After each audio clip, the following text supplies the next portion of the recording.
بسم الله الرحمن الرحيم إن الحمد لله نحمده ونستعينه ونستغفره ونعوذ بالله من شرور أنفسنا ومن سيئات أعمالنا من يهده الله فلا مضل له ومن يضلل فلا هادي له وأشهد أن لا إله إلا الله وحده لا شريك له وأشهد أن محمدا عبده ورسوله وبعد فإن خير الحديث كتاب الله وخير الهدي هدي محمد صلى الله عليه وسلم وشر الأمور محدثاتها وكل محدثة بدعة وكل بدعة ضلالة وكل ضلالة في النار وقال عز وجل في القرآن المجيد أعوذ بالله من الشيطان الرجيم بسم الله الرحمن الرحيم يا أيها الذين آمنوا اتقوا الله حق تقاته ولا تموتن إلا وأنتم مسلمون وقال يا أيها الناس اتقوا ربكم الذي خلق من نفس واحدة وخلق منها زوجها بث منهما رجالا كثيرا ونساء واتقوا الله الذي تسألون به والأرحام إن الله كان عليكم رقيبا وقال يا أيها الذين آمنوا اتقوا الله وقولوا قولا سديدا يصلح لكم أعمالكم ويغفر لكم ذنوبكم ومن يطع الله ورسوله فقد فاز فوزا عظيما اللهم صل على محمد وعلى آل محمد كما صليت على إبراهيم وعلى آل إبراهيم إنك حميد مجيد اللهم بارك على محمد وعلى آل محمد كما باركت على إبراهيم وعلى آل إبراهيم إنك حميد مجيد رب اشرح لي صدري ويسر لي أمري واحلل عقدة من لساني يفقهوا قولي أما بعد وقال عز وجل في القرآن المجيد أعوذ بالله من الشيطان الرجيم بسم الله الرحمن الرحيم يا أيها الذين آمنوا استعينوا بالصبر والصلاة إن الله مع الصابرين أما بعد تمام تعریفیں اس اللہ عز و جل کے لیے لائق و زیبا ہے جو تمام جہانوں کا بنانے والا اور اسے پالنے والا ہے، اور درود و سلام اس کے آخری نبی محمد صلی اللہ علیہ وسلم پر۔ الحمدللہ ہم تمام یہاں اس ہفتے واری درس قرآن کے لیے جمع ہوئے ہیں۔ انشاءاللہ عزیز میں آج آپ کے سامنے جس عنوان پر روشنی ڈالنے کی کوشش کروں گا، اس عنوان کا تعلق میرے پچھلے عنوان سے جو کہ شکر کا بیان یا شکر کی اہمیت اور فضیلت ہم نے دیکھی تھی، اسی سے جڑا ہوا بہرحال یہ بھی عنوان ہے، اور یہ ہے صبر کی اہمیت اور فضیلت، یاد رکھیں، یا صبر کی اہمیت اور اس کے فضائل۔ بہرحال ہم نے اس سے پہلے دیکھا تھا اور یہ بات جانی تھی کہ شکر کی کیا اہمیت ہے۔ پھر یہ بات میں نے تبھی رکھی تھی کہ صبر اور شکر یہ دو عظیم نعمت اللہ تعالیٰ کی، ٹھیک، اور ایک موجود ہوتا ہے تو دوسرا بھی موجود ہوتا ہے، اور ایک غائب ہو جاتا ہے تو دوسرا بھی غائب ہو جاتا ہے۔ مطلب اگر بندہ صبر کرے تو شکر کا مادہ اس میں ہوتا ہے، اور اگر صبر چھوڑ دے تو شکر بھی خود بخود نکل کر چلا جاتا ہے۔ تو صبر یہ اپنے آپ میں بہت عظیم، بہت بڑی نعمت ہے، یاد رکھی، اور اللہ تعالیٰ نے صبر والی نعمت جس شخص کو عطا کر دی، اس کا مطلب یہ ہے کہ اللہ تعالیٰ نے اپنے خزانوں میں سے، اپنی نعمتوں میں سے ایک بہت بڑا خزانہ، ایک بہت بڑی نعمت اس شخص کو دے دی صبر کی شکل کے اندر، یاد رکھی۔ اور یہ بہت اہم جو ہے اللہ تعالیٰ کی نعمت اور ایک صفت ہے جو انسان کے اندر ہوتی ہے۔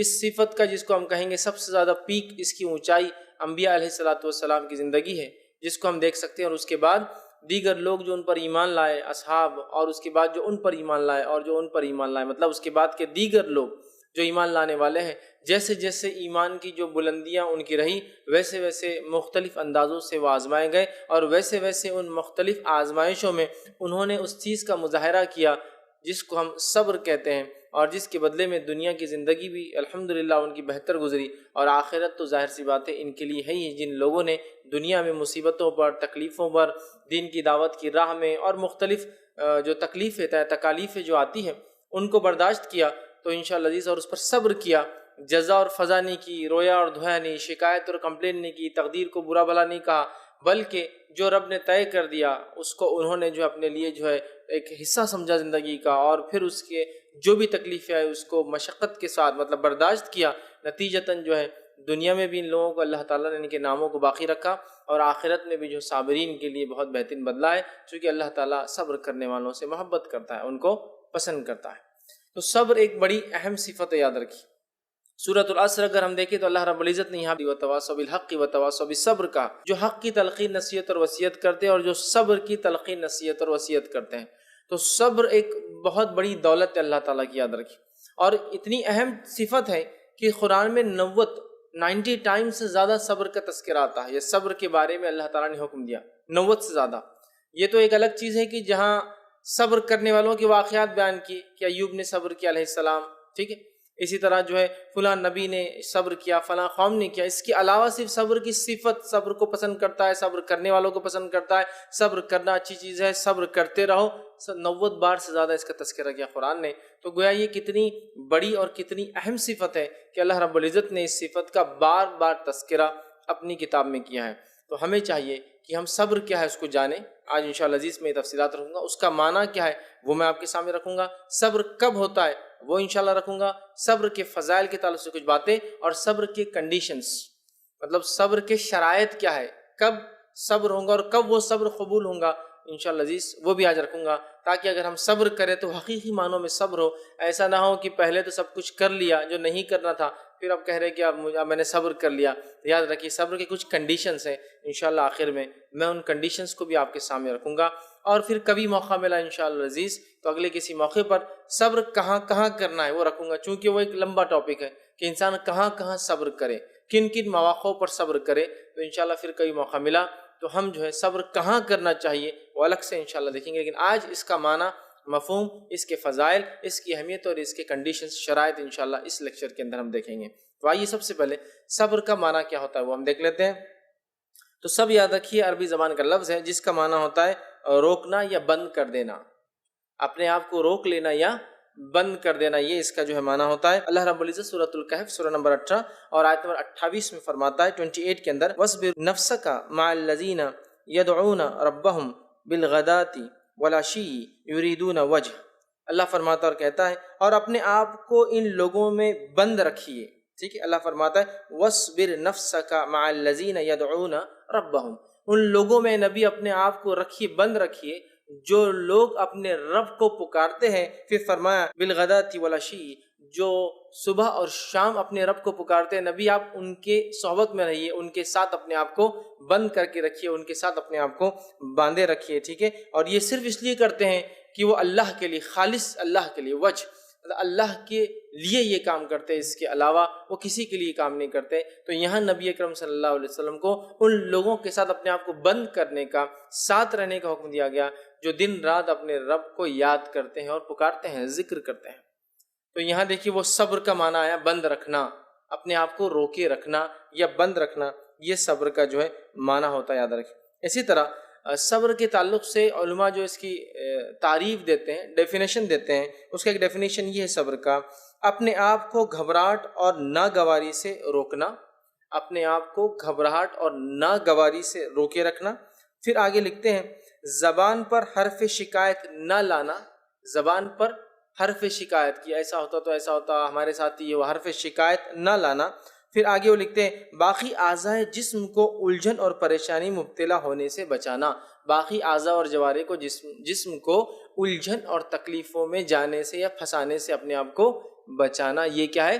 صبر ہے. تو یاد رکھیں جسمانی اعضاء سے مراد یہی نہیں کہ آپ کسی چیز کے سامنے، بلکہ ایسا کوئی عمل نہ کرے کہ آخرت میں جہنم میں انسان کو جانا پڑے، اس سے بھی بچانا ہے نا. تو وہاں بھی صبر کرنا پڑتا ہے، اپنے آپ کو روکے رکھنا ہے. ایک عمل ہے مجھے اچھا لگتا ہے دنیاوی طور سے، بڑی لذت آتی، مزہ آتا ہے، لیکن میں نہیں کروں گا اس لیے کہ آخرت میں اس کا بدلہ بہت برا ہے. تو میں نے اپنے اعضاء اور جوارے کو اس سے بچایا، روکے رکھا کہ مجھے یہ کرائم، یہ جرم، یہ نشہ، یہ بری چیز، یہ لت نہیں اڈاپٹ کرنا ہے، نہیں اس کو ایکسیپٹ کرنا ہے، اس پہ عمل نہیں کرنا ہے. تو یہ بھی صبر کے اندر داخل ہے. کیا کیا ہے صبر کے اندر؟ اپنے آپ کو گھبراہٹ اور ناگواری سے روکے رکھنا. گھبراہٹ اور ناگواری مطلب ایسے سچویشنز، ایسی حالت میں اپنے آپ کو نہ ڈالے کہ گھبراہٹ اور ناگواری آپ پر ہو. دوسرا اپنی زبان سے شکایت نہ کرنا. یہ معاملہ دنیاوی اعتبار سے بھی ہو سکتا ہے اور اللہ رب العزت کے تعلق سے بھی ہو سکتا ہے کہ لوگوں سے شکایت کر رہے. کچھ لوگ ہوتے ہیں ہر چیز کی شکایت ہوتی ہے، اور کچھ لوگ رب سے بھی شکایت کرتے ہیں. جیسا چوری ہو گئی، کسی گھر میں چوری ہو گئی تو وہ کہتا ہے اتنے مالدار شہر میں لوگ پڑے ہوئے، ان کے گھر میں چور نہیں آتے، ہمارے گھر میں آ گئے، حالانکہ ہم تو غریب تھے. مطلب مالدار لوگ ہیں، ان کے پاس چوری نہیں ہوتی، ہمارے پاس ہو گئی. یہ تقدیر تھی، اللہ نے آپ کی تقدیر میں لکھا چوری.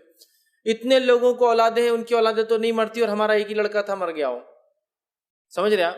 یہ شکایت ہے کہ آپ یہ شکایت کریں اللہ سے کہ نعوذ باللہ اللہ تعالیٰ کو یہ نہیں سمجھا کہ جس کو زیادہ لڑکے تھے اس کا انتقال کرنا چاہیے تھا، ان کو ایک ہی تھا، ان کا کر دیا. حالانکہ وہ اللہ کی مرضی تھی، جس کو چاہے اولاد دے، جس کو چاہے نہ دے، جس کو چاہے چھین لے، دینے کے بعد چاہے ایک دے کر چھینے یا 10 دے کر لے، وہ اس کی مرضی ہے. سمجھ رہے بات؟ تو یہ شکایت ہے. تو شکایت سے اپنی نفس کو روکے رکھنا. ٹھیک ہے، زبان سے مطلب شکایت نہ کرنا. پہلے تو اپنی نفس کو ایسے سچویشن میں نہیں ڈالنا، ٹھیک ہے، خراب. دوسرا اپنی زبان سے کبھی شکایت نہ کرنا. اور تیسرا اپنے اعضاء کو، مطلب اعضاء سے مراد سمجھے نا، باڈی پارٹس کو، اعضاء کو، جسم کو الجھن اور پریشانی میں مبتلا ہونے سے بچانا. دنیاوی الجھن اور پریشانی، جھوٹ بولوں گا تو الجھن اور پریشانی آئیں گی، کسی کی غیبت کروں گا تو پکڑ لیں گا گلا، الجھن پریشانی آئیں گی، جھوٹ بول کر مال لوٹوں گا تو الجھنی پریشانی آئیں گی، اور آخرت کے اعتبار سے برے عمل کرنے سے آخرت میں الجھن اور پریشانی آئیں گی. تو ایسے اعمال سے اپنی نفس کو روکے رکھنا، اپنے اعضاء اور جوارح کو انوالو نہ کرنا، اس میں یہ ہوتا ہے صبر. یاد رکھیے. تو یہ بات بالکل اپنی جگہ طے ہو گئی کہ صبر سے مراد برداشت کرنا ہے، عام زبان برداشت کرنا ہے، زبان سے، اعضاء و جوارح سے، ہر اعتبار سے اپنے آپ کو روکے رکھنا ہے. اور برداشت کرنا خالص کس کے لیے؟ اللہ کے لیے، کہ ہم یہ جو کچھ برداشت کر رہے ہیں وہ اللہ کے لیے کر رہے ہیں، تاکہ ہمارا رب اس کا ہمیں مرنے کے بعد بہترین بدلہ عطا فرمائے. یاد رکھیں.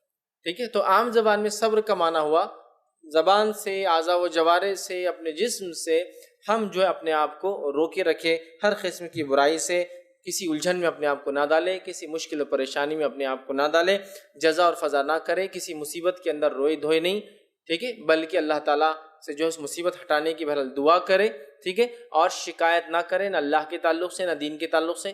آج بہت سی بار ہوتا ہے، لوگوں کو دیکھا جاتا ہے اسلام پر چلنے کی بنیاد پر جو تکلیفیں ان کو آتی ہے، یا مسلمان ہونے کی بنیاد پر جو تکلیفیں آتی ہے، تو اس پر وہ شکایتیں کرتے ہیں کہ دیکھو کتنی مشکل ہے، نہ مسلمان ہے تو یہ مصیبت آ رہی ہے، دیکھو مسلمان ہے وہ پریشانی آ رہی ہے، دیکھو مسلمان ہے تو ایسی تکلیفیں آ رہی ہے، دیکھو مسلمانوں کی وجہ سے ایسا ہو رہا ہے، مطلب اگر ہم مسلمان نہ ہوتے تو شاید اس سے بچ جاتے. شکایت کرتے ہم لوگ، جبکہ ہم اتنا آسانی سے جنت حاصل کرنا چاہتے ہیں بغیر کسی تکلیف کے، بغیر کسی مشقت کے، اور چاہتے ہیں کہ سب سے اعلیٰ چیز جو اللہ نے بنائی ہے انسانوں کے لیے وہ بھی مل جائے، اور دنیا کی زندگی بھی نرم گرم جس کو بولتے ہیں نا اچھے انداز سے گزر جائے. تو یہ دونوں چیزیں ایک ساتھ محال ہونا. یاد رکھیے. آگے واقعات رکھوں گا کچھ انبیاءوں کے. محال ہے، ناممکن ہے کہ دنیا کی زندگی بھی آرام سے گزر جائے اور آخرت بھی جو آسانی سے مل جائے، اور آخرت میں اچھا بدلہ مل جائے. یاد رکھیے دنیا کی زندگی ایک مشقت ہے، تو آخرت میں اس کا پھر جو ہے بدلہ ہمیں ملتا ہے. یاد رکھیے. ٹھیک ہے. تو یہ ایک مشقت ہے، یاد رکھیے دنیا کی زندگی، اس کو ہمیں سمجھنا ہے. تو آئیے ابو سعید خدری رضی اللہ عنہ کی ایک حدیث ہے جس میں ابو سعید خدری رضی اللہ عنہ اس کے راوی اور فرماتے اور کہتے ہیں کہ انصار کے کچھ لوگ رسول اللہ صلی اللہ علیہ وسلم کے پاس آئے اور مال طلب کیا، پیسے مانگے. نبی اکرم صلی اللہ علیہ وسلم ان کو عطا کر دیا، دے دیا. پھر آئے مانگنے، پھر نبی اکرم صلی اللہ علیہ وسلم نے دے دیا. اس کے بعد پھر آئے مانگنے کے لیے، تو نبی اکرم صلی اللہ علیہ وسلم فرمایا، کہا میرے پاس جو خیر بھی ہوگی اسے میں تم سے بچا کر ذخیرہ نہیں کروں گا، جو کچھ میرے پاس ہے میں بچا کے نہیں رکھوں گا، میں تم کو دے دوں گا. آپ نے فرمایا اور جو شخص سوال کرنے سے بچے گا اسے اللہ تعالیٰ بچائے گا. اور جو شخص سوال کرنے سے بچیں گا، مانگیں گا نہیں، تو اللہ تعالیٰ اس کو بچائیں گا. کس چیز سے بچائیں گا؟ بہت سارے معنی، دنیاوی مصیبت و پریشانی اور آخرت کی مصیبت و پریشانی سے بچائیں گا. تو اللہ تعالیٰ جو مال مانگنے سے، مطلب ہاتھ پھیلانے سے بچیں گا، اللہ تعالیٰ اس کو بچائیں گا. پھر آپ نے فرمایا کہا اور کسی شخص کو صبر سے زیادہ بہتر اور اس سے زیادہ وسیع عطیہ نہیں دیا گیا، اور کسی نفس کو صبر سے زیادہ بہتر عطیہ اور چیز نہیں دی گئی. مطلب دنیا کے اندر جس چیز اگر انسان کو کوشش عطا کی گئی ہے جو سب سے وسیع، دیکھیں آپ نے حدیث کے الفاظ سنے کیا ہے کہ صبر سے زیادہ بہتر اور اس سے زیادہ وسیع عطیہ کسی کو نہیں دیا گیا. تو اس حدیث سے پتہ چلتا ہے صبر کی کتنی اہمیت ہے. اور جو میں نے بات کہی تھی نا، صبر ایک بہت بہت بہت بہت عظیم نعمت ہے. یہ حدیث کی دلیل ہے کہ صبر سے زیادہ وسیع نعمت کسی کو نہیں ملی. یاد رکھیے. تو صبر، اس کو ہمیں اپنا شعار اور شیوا بنا لینا چاہیے. لیکن آج ناصبری، جس کو عام زبان میں بے صبرا پن جس کو بولتے ہیں، مطلب صبر کے خلاف عمل. کچھ ہوا مصیبت کی جزا اور فضا، رونا اور دھونا. کچھ ہوا کہ شکایتیں کرنا، کوئی پریشانی آئی کہ آہو بکا کرنا. مطلب رونا فطری طور سے آنا ایک الگ چیز ہے تکلیف سے، لیکن غیر فطری طور سے آہو بکا کہتے ہیں تاکہ لوگوں کو پتہ چلے ہم مصیبت میں اور پریشانی کے اندر ہے. ذرا ذرا سی چیزوں کو ہم برداشت کرنے کے لیے تیار نہیں ہیں، اور آخرت میں ہم چاہتے ہیں کہ اللہ رب العزت کی طرف سے ہمیں سب سے بڑا انعام جنت بھی مل جائے، اور دنیا کے اندر سب سے کم تکلیفیں، سب سے کم مشقتیں، سب سے کم مصیبتیں ہم پر آئے، سب سے کم ہم آزمائے جائے، سب سے کم جو ہم کو کسی بھی قسم کی مصیبت دی جائے، سب سے کم ہم صبر کریں اور سب سے بڑا بدلہ ہم اس کو پالیں. تو یہ حدیث واضح کر رہی ہے کہ صبر جو ہے ایک بہت عظیم نعمت ہے. اور آپ نے جو حدیث کے اندر فرمایا کہ صبر سے بڑا ذخیرہ، وسیع چیز یہ ہے، اس سے زیادہ بہتر، اس سے بڑی اور وسیع چیز کسی کو عطا نہیں کی گئی. تو لہٰذا ہمیں چاہیے ہم اللہ تعالیٰ سے صبر جو ہے، یہ صفت جو ہے مانگے اور اپنے اندر اس صفت کو پیدا کرنے کی کوشش کرے. ایک بات یاد رکھ لے، اچھی صفتیں پیدا کرنے سے نفس میں آتی ہے. یہ بائی ڈیفالٹ تو آتی ہے کچھ لوگوں کو کسی مقدار میں، ایک الگ چیز ہے، لیکن اچھی صفتوں کو انسان کو پیدا کرنا پڑتا ہے اپنی نفس کے اندر، اس کے لیے کوشش کرنا پڑتا ہے، تب یہ آتی ہے. اور اچھی صفتوں کی خصوصیت یہ ہے جب پیدا ہو جاتی ہے تو یہ نسل در نسل آگے ٹرانسفر ہوتی ہے. ایک آدمی نے اچھی کوئی صفت اندر پیدا کر لی، اس کی جنریشنز میں وہ دیکھیں گا وہ صفتیں چھلکتی ہے. تو گویا اچھی صفتیں پیدا کرنے کا فائدہ یہ ہے، اس دنیا کے اندر بھی فائدہ ہے، آخرت میں بھی فائدہ ہے، اور جب تک وہ صفتیں لوگوں میں جائیں گی اس کا اجر اور ثواب بھی ملتا رہتا ہے. یاد رکھیں. تو اسی لیے لوگ کہتے ہیں اچھی عادتیں ڈالو، اس لیے کہ تم تو خراب ہوں گے، آنے والی جنریشنز بھی تمہاری بری عادتوں کی وجہ سے خراب ہو سکتی ہے. تو اچھی عادتیں بھی ڈالنا چاہیے، اس لیے کہ اچھی عادتیں آنے والی نسلوں میں ٹرانسفریبل ہے، مطلب وہ جاتی ہے ان کے اندر. یہ بات کا مشاہدہ ہر وہ آدمی جس کو کوئی سائنس کا نالج بھی نہیں وہ کر سکتا ہے. یہ بات کو چیک ہر وہ آدمی کر سکتا ہے جس کو کوئی سائنٹیفک نالج بھی نہیں ہے. یہ کیسا جینیٹیکلی ٹرانسفر ہوتا ہے نا.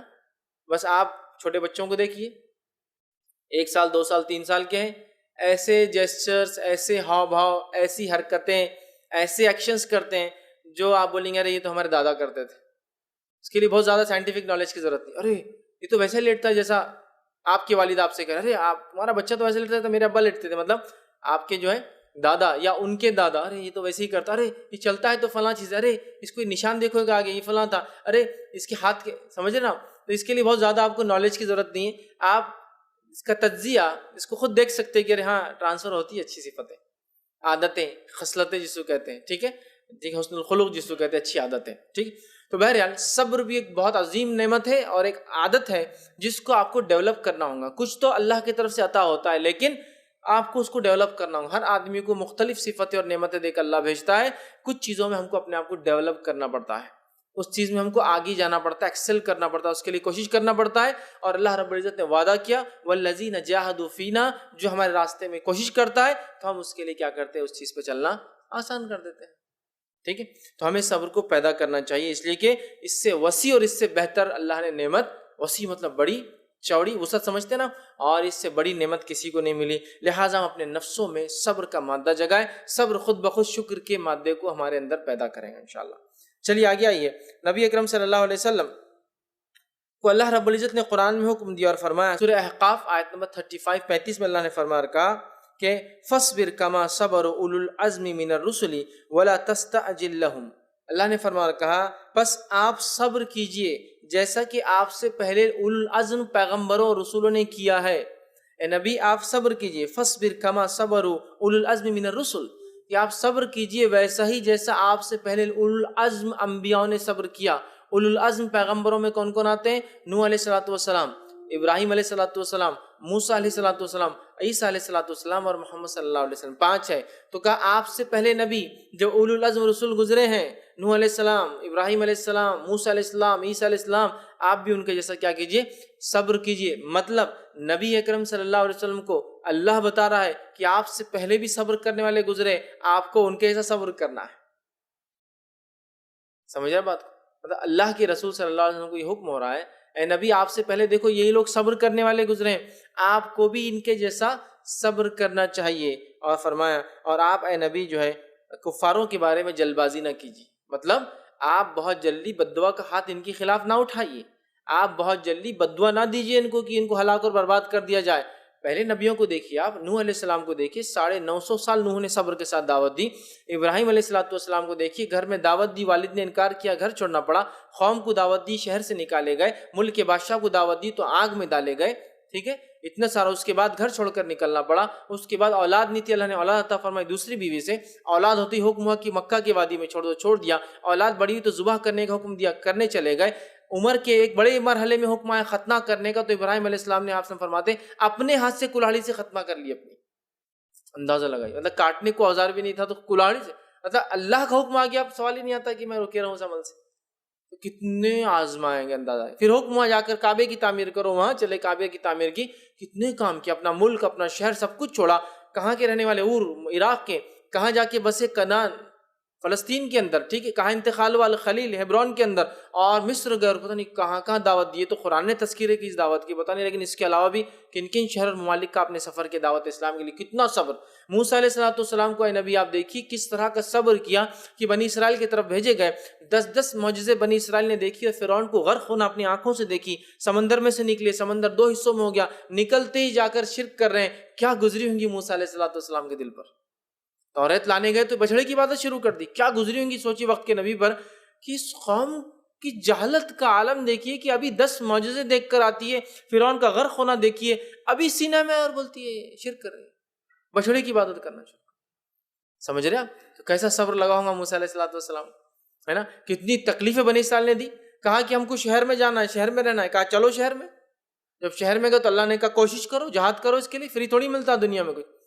تو کہا وہ تو قوم بہت جبارین ہے، خطرناک قوم ہے، ہم نہیں لڑ سکتے ان سے۔ موسیٰ تم اور تمہارا رب جاؤ، جاؤ ہارون اور تم جاؤ لڑ کے آؤ۔ اندازہ لگائیے ان کی فسق کا، ان کے فجور کا، ان کے معصیت اور گناہ کا، کہ وقت کے نبی کہتے ہیں ہمیں شہر چاہیے، کہا جہاد کرو لے لو، تو کہتے ہیں کیا کہ بہت خطرناک قوم ہے وہ۔ اب موسیٰ کیا کرو، تمہارا رب اور ہارون تم تینوں جاؤ، لڑکے آ جاؤ، اور لڑنے کے بعد بول دینا ہم کو، ہم اندر آ جائیں گے۔ اللہ نے سزا دی، کہا جاؤ جاؤ 40 سال تو گھومو سینہ کے اندر، معلوم 40 سال بھٹکتے رہے۔ 40 سال کے بعد حکم ہوا کہ داخل ہو، سجدہ کرتے ہوئے تو الٹے پیٹ کے بل جا رہے ہیں، مطلب سرکشی دیکھیے۔ اور موسیٰ علیہ السلام کتنا صبر لگاؤں گا۔ آپ سوچئے کہ جب ایک قوم کسی کے خلاف ہو جاتی تو اس وقت کے نبی کتنی تکلیفیں آتی ہوں گی۔ تو موسیٰ علیہ السلام کوئی معاملے نہیں ہے۔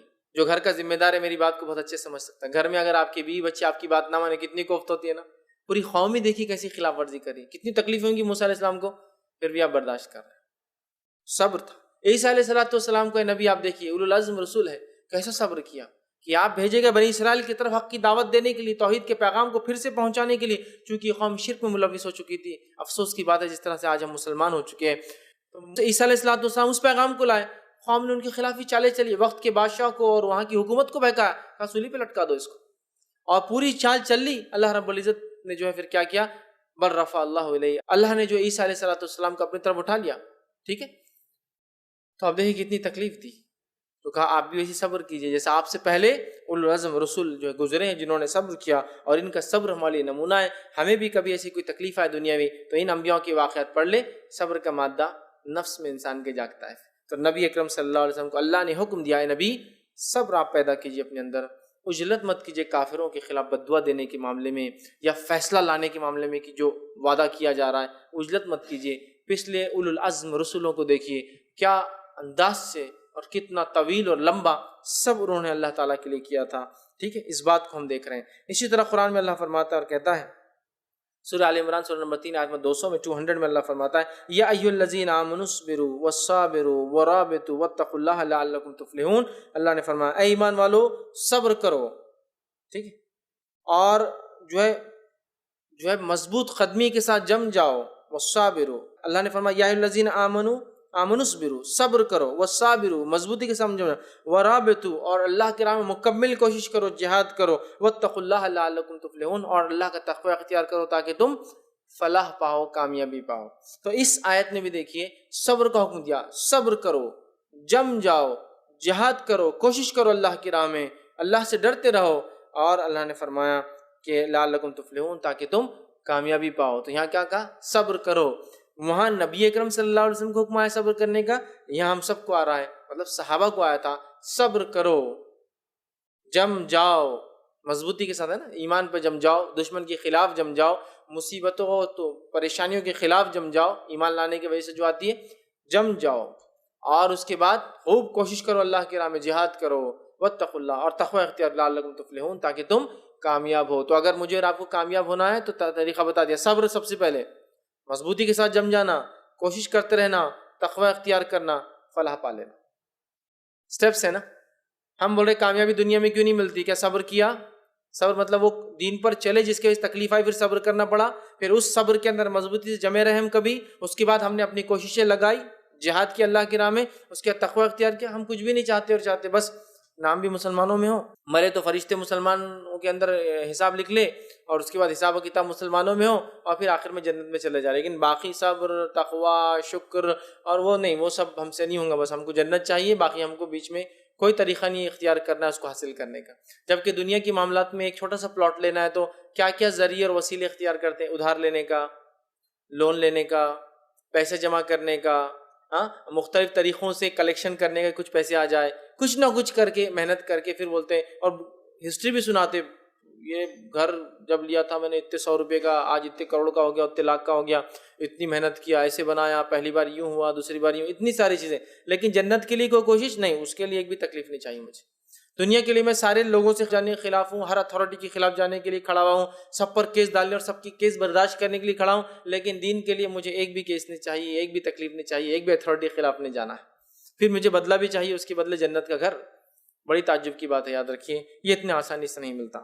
ٹھیک ہے، آگے اللہ رب العزت فرماتا ہے سورہ حج سورہ نمبر 22 آیت نمبر 35 کے اندر اللہ نے فرما رکھا الذین اذا ذکر اللہ وجلت قلوبہم، کہ جب ایمان والوں کے سامنے اللہ کا ذکر کیا جاتا ہے تو ان کے دل جو ہے اللہ کے ذکر کی وجہ سے جو ہے اللہ فرماتا ہے کہ وہ عجلت کرتے ہیں۔ ٹھیک ہے، تو ان کے دل عجلت کر کے دل ہل جاتے ہیں۔ جب اللہ کا ذکر مومنوں کے سامنے کیا جاتا ہے ان کے دل جو ہے ہل جاتے ہیں۔ اور آگے فرمایا، اور اللہ رب العزت نے کہا عجلت قلوبہم والصابرین علی ما اصابہم، اور وہ صبر کرتے ہیں جو اللہ مصیبت ان کو دیتا ہے۔ تو ایک تو اللہ کے مومن بندوں کا تذکرہ یہ آیا کہ جب ذکر کرتے اللہ کا تو ان کے دل ہل جاتے ہیں، اور دوسرا کیا ہے، جب کوئی تکلیف اللہ دیتا ہے تو اس پہ کیا کرتے ہیں، صبر کرتے ہیں، ہے نا۔ تو دو صفتیں بتائی جا رہی ہے اللہ کے نیک بندوں کی، ایک اللہ کے ذکر پہ ان کے دل عجلت کرتے ہیں، ہل جاتے ہیں، دہل جاتے ہیں، کانپ جاتے ہیں، اور دوسری صفت کیا بتائی، صبر کرتے جب اللہ مصیبت دیتا ہے نا۔ تو نہ آج ہم میں یہ صفت پائی جا رہی ہے کہ کوئی ہمارے سامنے اللہ کا ذکر کرے تو ہمارے دل عجلت قلوب، مطلب ہمارے دل کبھی ہل جاتے ہیں، بلکہ ہوتا یہ کہ ہم بولتے ہیں بس بس بس یہ بات مت کرو، ابھی یہ دنیا کا معاملہ چل رہا ہے، اس کو ایسے ڈیل کرنے دو، ہم کو یہ بعد میں بات کریں گے، ٹھیک۔ یا کوئی پڑھ بھی دے تو پھر کیا سمجھ میں آنے والا، ٹھیک ہے آپ نے پڑھ دیا لیکن ترجمہ مت کرو، اب چلے جاؤ، اس لیے کہ سمجھے تو عمل کرنا پڑے گا نا، تو ابھی سمجھ میں نہیں آئی بات، اس لیے یہاں سے چلے جاؤ۔ ہاں ایسا بھی دیکھا ہوں میں نے، بلکہ میں تو ایک ایسا واقعہ دیکھا ہوں کہ ایک صاحب ایک غلط کام کر رہے ہیں اور دوسرا ایک شخص جا کر ان کو سمجھانا چاہ رہا ہے، تو انہوں نے اپنی دونوں انگلیاں لی، ایک حقیقی واقعہ ہے، دونوں انگلیاں کان میں ڈالی اور بھاگنے لگ گئے، سیدھا بھاگنے لگ گئے، اور وہ دوسرے صاحب بھی ان کے پیچھے بھاگ رہے ہیں، دیکھو آج سنا کے ہی رہوں گا، اور وہ بھاگ رہے آج تو نہیں سنوں گا۔ مطلب قرآن میں ایک واقعہ آتا ہے جب کافر جو اپنے کانوں میں انگلیاں ڈال لیتے ہیں اللہ کلام سن کے، وہ ہے نوح علیہ السلام کا واقعہ۔ سورہ نوح میں اللہ کے رسول نوح علیہ السلام فرماتے ہیں اللہ سے، جب کنکلوژن ہو گیا، 950 سال دعوت ہو گئی، اب رپورٹ پیش کر رہے ہیں، اے اللہ میں ان کو صبح اور شام پکارا، کھلے میں اور چھپے میں پکارا، اکیلے میں اور اجتماع میں ان کی پکارا، یہ مجھے دیکھ کر بھاگتے ہیں، مجھے دیکھ کر اپنی انگلیاں کانوں میں ڈالتے ہیں، مجھے دیکھ کر اپنے چہروں پہ کپڑا ڈال لیتے ہیں۔ تو کیا کرتے تھے ہدایت نہیں سننے کے لیے؟ 3 کام کرتے تھے، ایک تو بھاگ جاتے تھے، جیسے نوح علیہ ارے نوح آ رہے چلو یہاں سے۔ دوسرا کام کرتے تھے نوح علیہ السلام اگر نزدیک آ گیا، بھاگنے کا چانس نہیں تو بولتے رہو ہم کو نہیں سننا۔ اور تیسرا نوح علیہ السلام بولتے تھے لیکن اب دیکھنا نہیں، تو چہرے پہ کپڑا ڈال کے بیٹھ جاتے تھے، سمجھا؟ تو یہ کرتے تھے۔ تو آج ویسی حال ہو چکا ہے، تو دل کانپ جاتے ہیں۔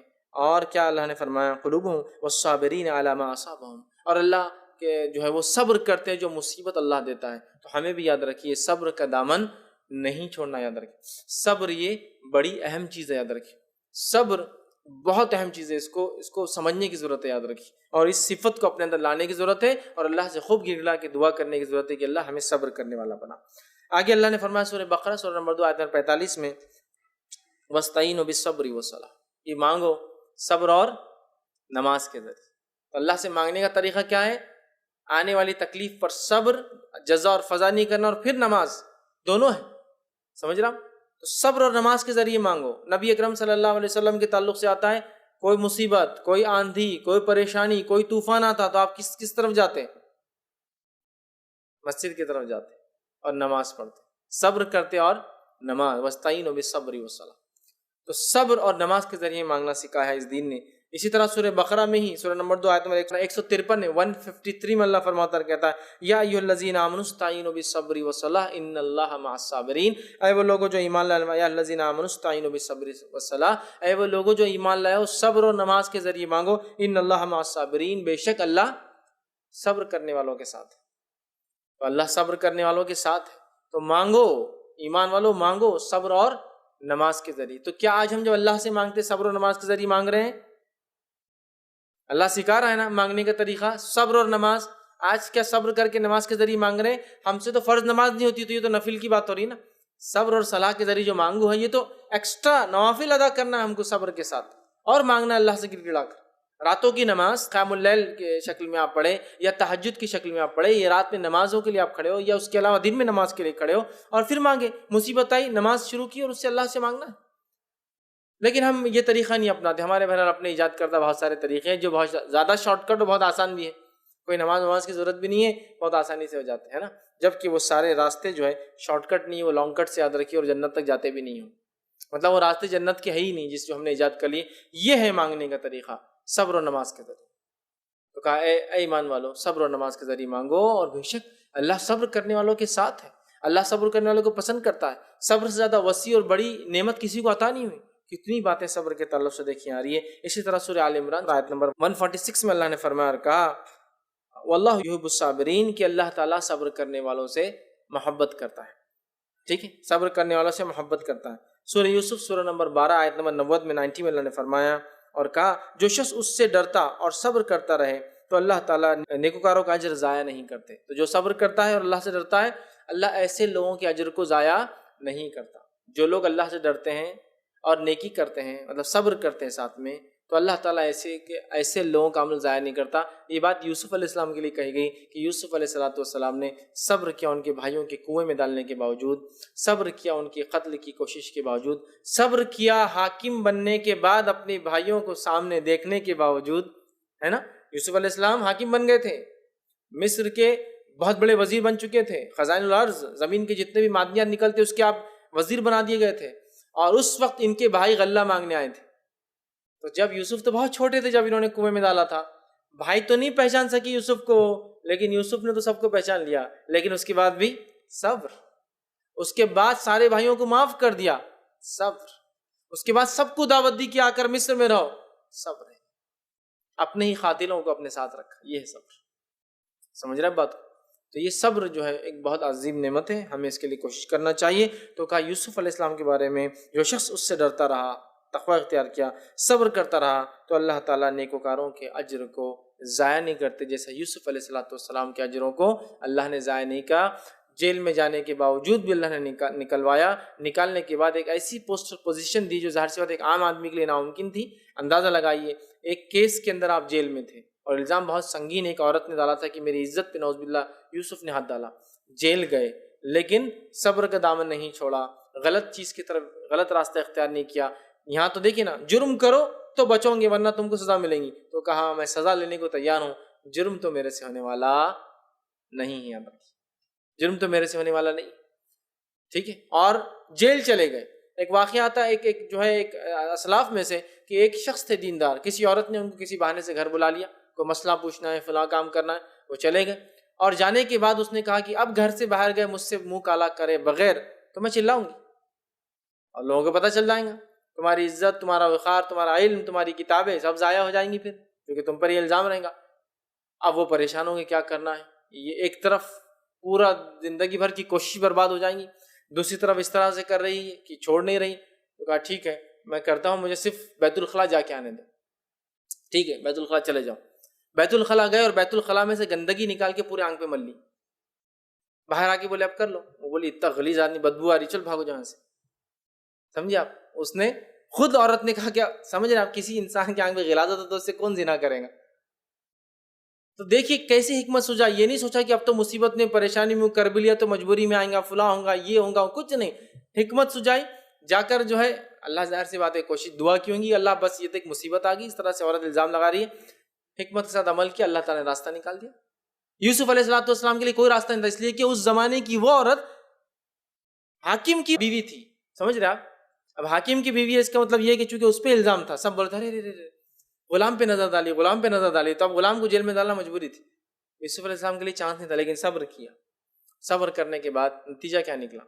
اللہ تعالیٰ نے اسی ملک کا آپ کو حاکم بنا دیا، اور آپ کی نسلیں مصر پہ حکومت کرتے رہے کئی سالوں تک، مطلب بنی اسرائیل کو اللہ نے حکومت دے دی۔ تو یہ ہوتا ہے صبر کا بدلہ، خود یوسف علیہ السلام کو جو ملا اور صبر کا بدلہ آپ کی قوم کو جو ملا، تو صبر بڑی اہم چیز ہے۔ اسی طرح جو ہے سورہ زمر کے اندر اللہ رب العزت آیت نمبر جو 10 میں فرماتا اور کہتا ہے انما یوفی الصابرون اجرہم بغیر حساب، کہ صبر کرنے والوں کا اجر بغیر حساب کے دیا جائے گا، مطلب صبر کرنے والوں کا اجر بہت زیادہ دیا جائے گا، اللہ صبر کرنے والوں کو پسند کرتا ہے، اجر بہت دیا جائے گا، ٹھیک ہے، ان کو محبت کرتا ہے اللہ۔ تو کتنی باتیں دیکھیے صبر کے تعلق سے قرآن میں آ رہی یاد رکھیے، اور اسی طرح دیگر کئی صفتیں جو ہے اللہ نے صبر کرنے والوں اور صابرین ان لوگوں کی بیان کی جنہوں نے صبر کیا، جس میں سب سے اول کون ہے صبر کرنے والوں میں؟ انبیاء اور رسل، سب سے اول یاد رکھیے، اور کیسے کیسے صبر انہوں نے کیے.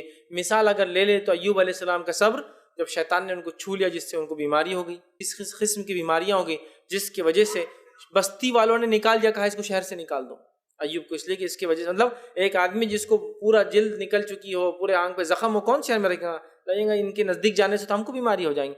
شہر سے نکال دیا، شہر کے باہر پڑے رہتے تھے آپ اور چل بھی نہیں سکتے تھے آپ. کیسا صبر کیا، پوری اولاد مر گئی، اچانک گھر گر گیا آپ کا، پوری اولادیں مر گئی.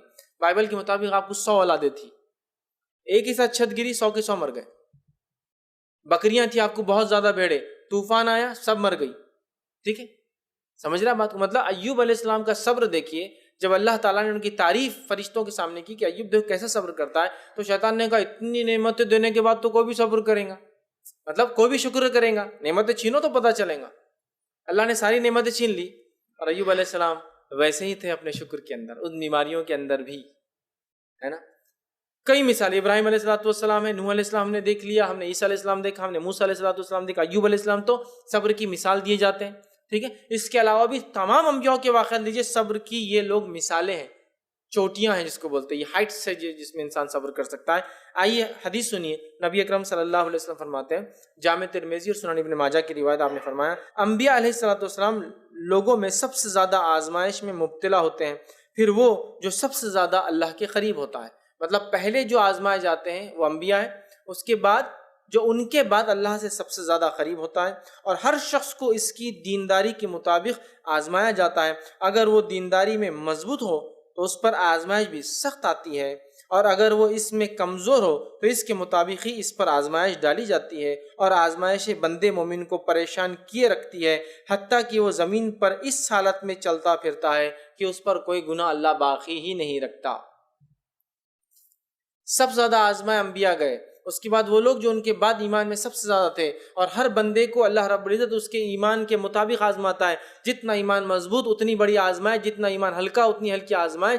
حتیٰ کہ مومن کو اللہ آزماتا ہے، اور دنیا میں جب وہ چلتا پھرتا ہے تو وہ گناہوں سے پاک ہو جاتا ہے. مطلب ہر آنے والی آزمائش ہمارے گناہوں کو معاف کرواتی، کب؟ جب اس پہ ہم صبر کرے. جزا فضا رونا دھونا آج کل کتنا چلتا ہے، کچھ ذرا سا ہو جائے مالی نقصان، جانی نقصان، ہاں. اسی طرح جو عزت میں کوئی کمی آ جاتا، ایک مقام تھا گر گیا کسی وجہ سے، بس جزا اور فضا، رونا دھونا، شکایتیں، کمپلینس، اس کی ایک فہرست لگ جاتی ہے. تو کہا جو شخص یہ کرے وہ جو ہے صبر کرے تو اس کا بدلہ بہترین ملے گا، اور اللہ تعالیٰ اس کو گناہوں سے پاک کر دیتا. اور انبیاء علیہ السلام سب سے زیادہ آزمائے گئے. کئی مثالیں ہمارے سامنے موجود ہیں. اسی طرح خود نبی اکرم صلی اللہ علیہ وسلم کی اگر مثال لے لیں، میں عائشہ رضی اللہ عنہا فرماتی ہے، یہ صحیح بخاری اور صحیح مسلم کی روایت ہے، اللہ کے رسول جنگ احد سے زیادہ کوئی تکلیف کو، مصیبت کو، پریشانی آپ پر آئی؟ جنگ احد میں کیا ہوتا نبی اکرم صلی اللہ علیہ وسلم کے ساتھ؟ آپ کو ایک کافر نے اکیلے پا لیا، صحابہ میں تھوڑا سا گڑبڑ ہو گئی تھی جنگ کے بیچ میں، تو اس نے ایک پتھر اٹھا کے آپ صلی اللہ علیہ وسلم کی طرف پھینکا. پتھر اس زور سے آ کے آپ صلی اللہ علیہ وسلم کے جو چہرے مبارک پہ لگا کہ آپ کے کچھ دانت شہید ہوئے. وہ جو کڑیاں ہوتی ہے حفاظت کے لیے جو ٹوپی پہنی جاتی ہے، اس کی کڑیاں آپ صلی اللہ علیہ وسلم کے چہرے مبارک میں، یہاں ہڈی جو ہوتی گال کی اس میں دھس گئی. ٹھیک ہے، نبی اکرم صلی اللہ علیہ وسلم اپنے گھوڑے سے نیچے گر گئے، اور آپ کو وہ جو مار لگے اس سے پورا چہرہ آپ کا خون سے بھر گیا. لیکن اس وقت نبی اکرم صلی اللہ علیہ وسلم کا قول کیا تھا کہ اے اللہ میری قوم کو معاف کر دینا، اس لیے کہ جانتی نہیں کہ میں تیرا نبی ہوں. یہ نہیں کہا کہ اللہ ان کو ہلاک کر دینا، برباد کر دینا، کہا اللہ اس قوم کو معاف کر دینا، اس لیے کہ جانتی نہیں میں کون. ٹھیک ہے، تو کتنا صبر کی. تو میں عائشہ پوچھ رہی اس سے زیادہ بھی تکلیف والی کوئی دن، کوئی گھڑی، کوئی رات آئی ہے آپ پر احد والے اس میں واقعے میں؟ تو آپ صلی اللہ علیہ وسلم فرمایا اے عائشہ ہاں، یہ تیری قوم کی طرف سے ہوا تھا. جب میں مکے سے طائف گیا اور سوچا کہ شاید طائف والے ننیالی رشتہ دار ایمان لائے، کوئی ایمان نہیں لایا ان میں سے، میرا مذاق اڑایا گیا، اور مجھے جو ہے اوباش قسم کے بچے میرے پیچھے چھوڑ دیے گئے. انہوں نے مجھے پتھر مارے، روایتیں میں اتنے پتھر مارے، اتنا آپ کا جسم زخمی ہوا کہ آپ کے جوتوں میں بھی خون بھر گیا، جس سے جوتے چپک گئے تھے، اتنا مارا. ٹھیک، اس کے بعد ایک بادل آیا آپ صلی اللہ علیہ وسلم کی طرف، بادل میں جبرائیل علیہ السلام تھے، کہا میرے ساتھ فرشتے ہیں، ملک الجبال ہے، پہاڑوں کے فرشتے، آپ حکم دے یہ بستی کو ہم جو ہے نیست و نابود کرتے ہیں. آپ صلی اللہ علیہ وسلم فرمایا یہ ایمان نہ لائے تو کیا ہوا، ان کی قومیں، ان کی نسلیں انشاءاللہ ایمان لائیں آنے والی. وہاں بھی آپ نے صبر دکھایا. تو کہا یہ صبر کا میرا سب سے بڑا موقع تھا. مطلب بہت سے زیادہ تکلیف آپ کو دعوت کی فیلڈ میں، جہاد سے زیادہ تکلیف آپ کو دعوت کے مشن میں آئے. آج ہم میں سے بہت سارے لوگ اللہ کے راہ میں کوشش کی بات کرتے ہیں لیکن دعوت کی کوئی کوشش نہیں، جبکہ نبی اکرم صلی اللہ علیہ وسلم سے زیادہ تکلیف دعوت کے میدان میں آئی. بہرحال تو یہ تھا آپ صلی اللہ علیہ وسلم کو جو تکلیف دی گئی. اسی طرح ہم دیکھتے ہیں عبداللہ ابن مسعود رضی اللہ عنہ فرماتے ہیں کہ نبی اکرم صلی اللہ علیہ وسلم کی خدمت میں جو ہے میں حاضر ہوا، ٹھیک، اور حاضر ہونے کے بعد دیکھا کہ اللہ کے رسول صلی اللہ علیہ وسلم کو بخار ہے. جب بخار میں نے دیکھا تو بہت زیادہ بخار تھا. نبی اکرم صلی اللہ علیہ وسلم کو انہوں نے کہا اللہ کے رسول آپ کو تو بخار بہت زیادہ ہے. تو آپ صلی اللہ علیہ وسلم نے فرمایا ہاں مجھے 2 آدمیوں کے برابر بخار آتا ہے، مطلب بہت زیادہ بخار آتا ہے. تو انہوں نے فرمایا اللہ کے رسول یہ اسی طرح ہے نا؟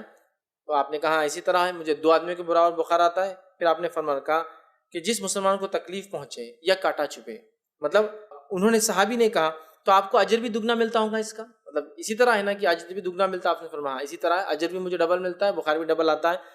پھر آپ سے آگے فرماتا ہے جس مسلمان کو کوئی تکلیف پہنچے یا کاٹا چبھے یا اس سے کوئی بڑی تکلیف آئے تو اللہ تعالیٰ اس کے گناہوں کو ایسے مٹا دیتا ہے جیسے ایک درخت سے پتے گر جاتے ہیں.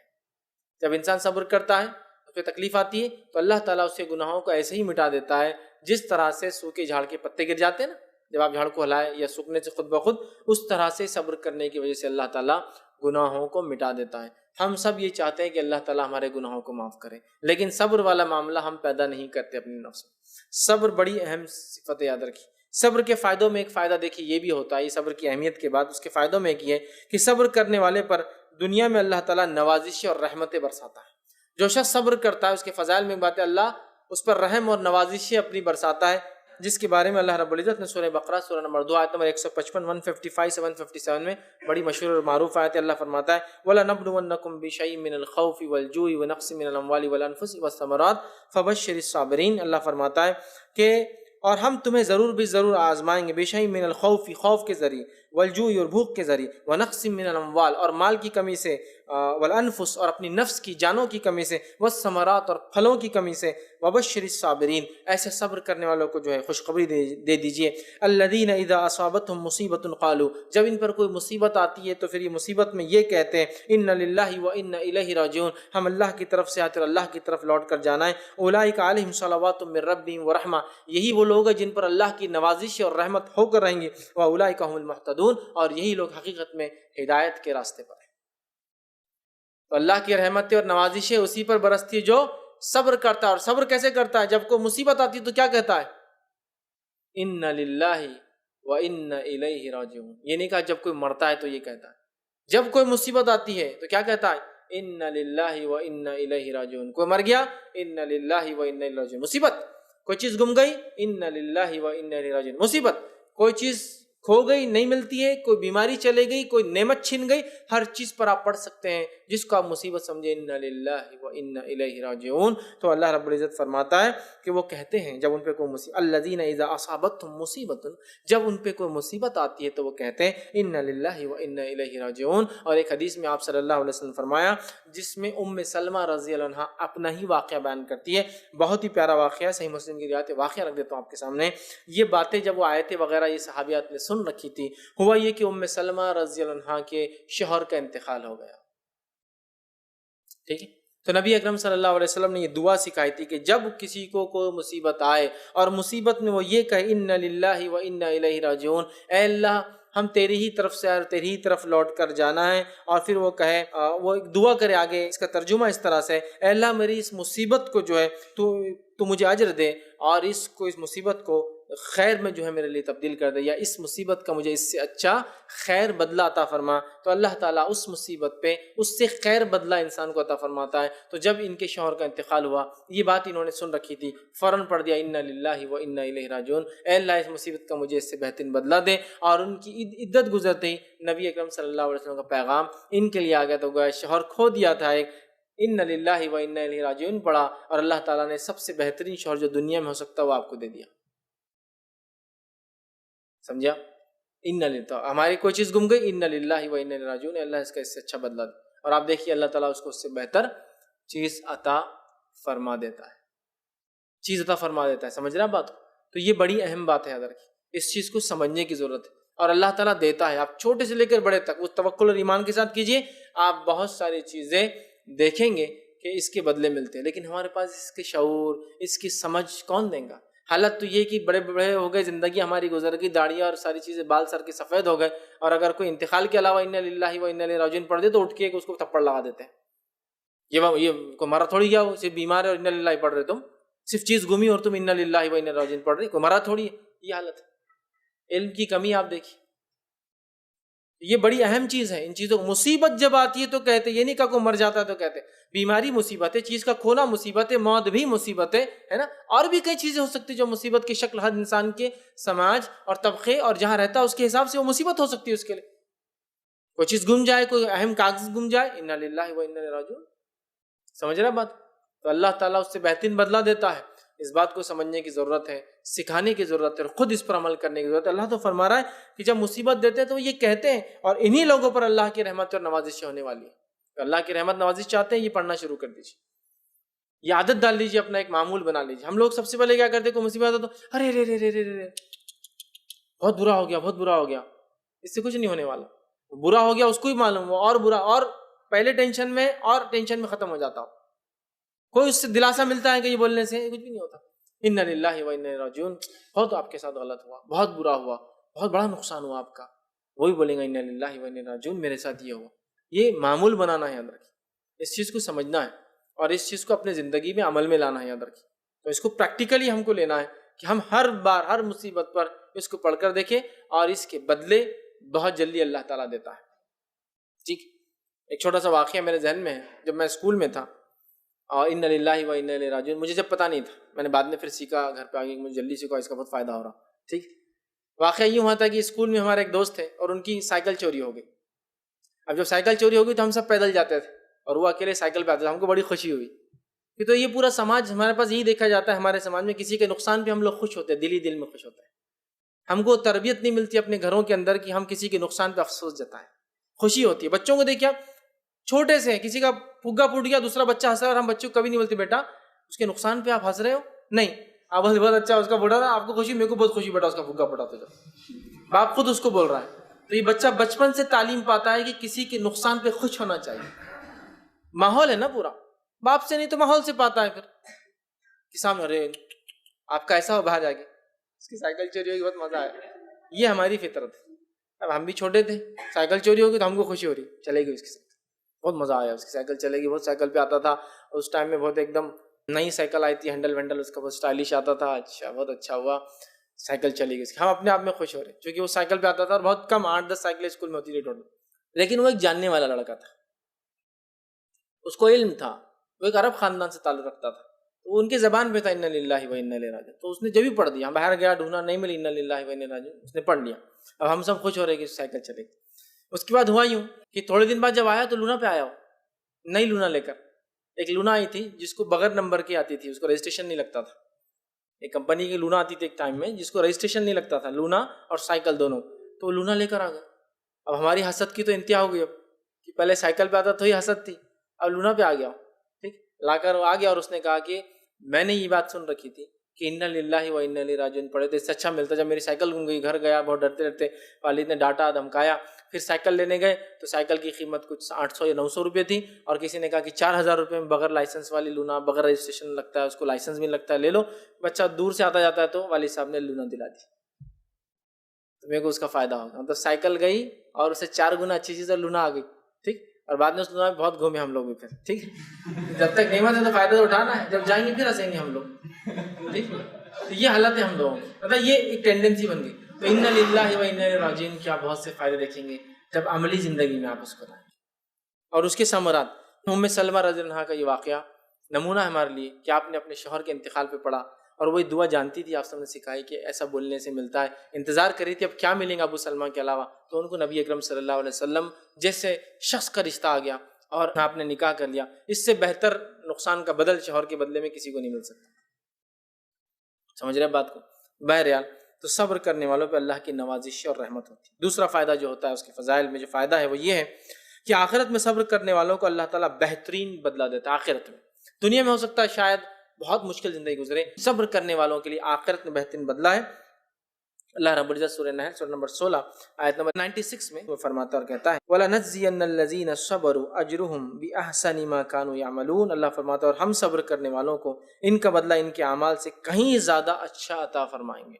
ہم صبر کرنے والوں کو ان کے اعمال کا بدلہ اس سے زیادہ، مطلب دنیا میں جو مل سکتا تھا اس سے کئی گنا زیادہ اچھا عطا فرمائیں گے۔ مطلب کب؟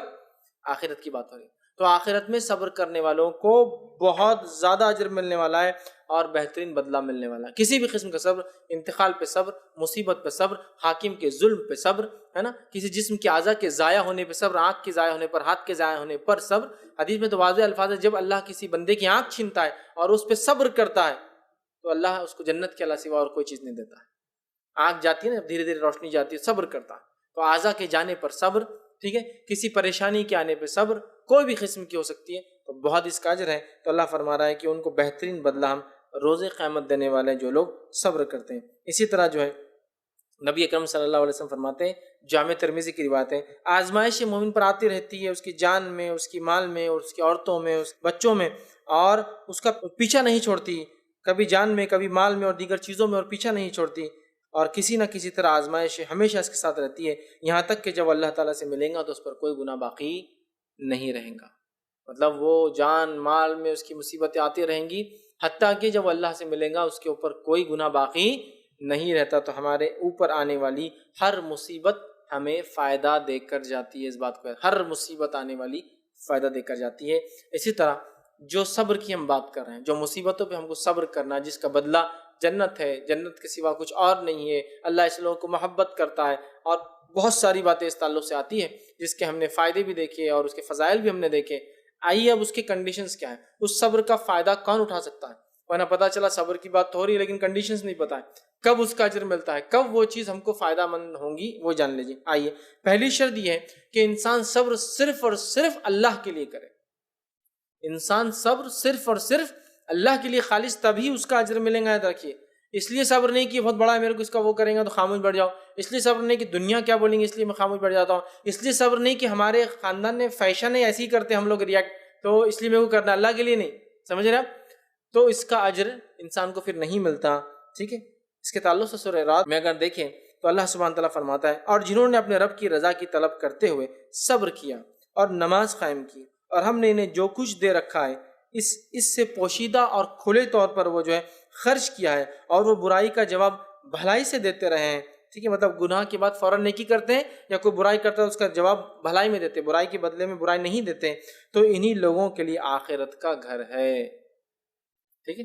تو صبر کیا تو آخرت کا گھر کس کو ملے گا؟ جو صبر کیا خالص اللہ کے لیے، جنہوں نے اپنے رب کی رضا طلب کرنے کے لیے کیا کیا؟ کرتے رہے، صبر کیا، اللہ کی رضا کے لیے صبر کیا، پھر نماز قائم کیا۔ خود یہ بھی ایک صبر ہے، کتنی تکلیف ہوتی ہے کہ نماز قائم کرنے میں، اور ایسے ممالک میں انتظام نہ ہو، سسٹم نہ ہو تو اور بھی تکلیفیں بڑھ جاتی ہیں، ٹھیک ہے، قائم رکھنے میں، اور انہیں جو کچھ دے رکھا ہے اس میں سے خرچ کرتے ہیں اللہ کے لیے، کھلے سے اور چھپے سے، اور پھر فرمایا برائی کا جواب بھلائی سے دیتے ہیں، ٹھیک ہے، برائی سے نہیں دیتے ہیں، تو اللہ سبحانہ تعالیٰ فرماتا ہے ایسے لوگوں کے لیے آخرت میں بڑا گھر ہے۔ کہ تو ہمیں اگر آخرت کا گھر چاہیے تو ہمیں کیا کرنا ہوگا؟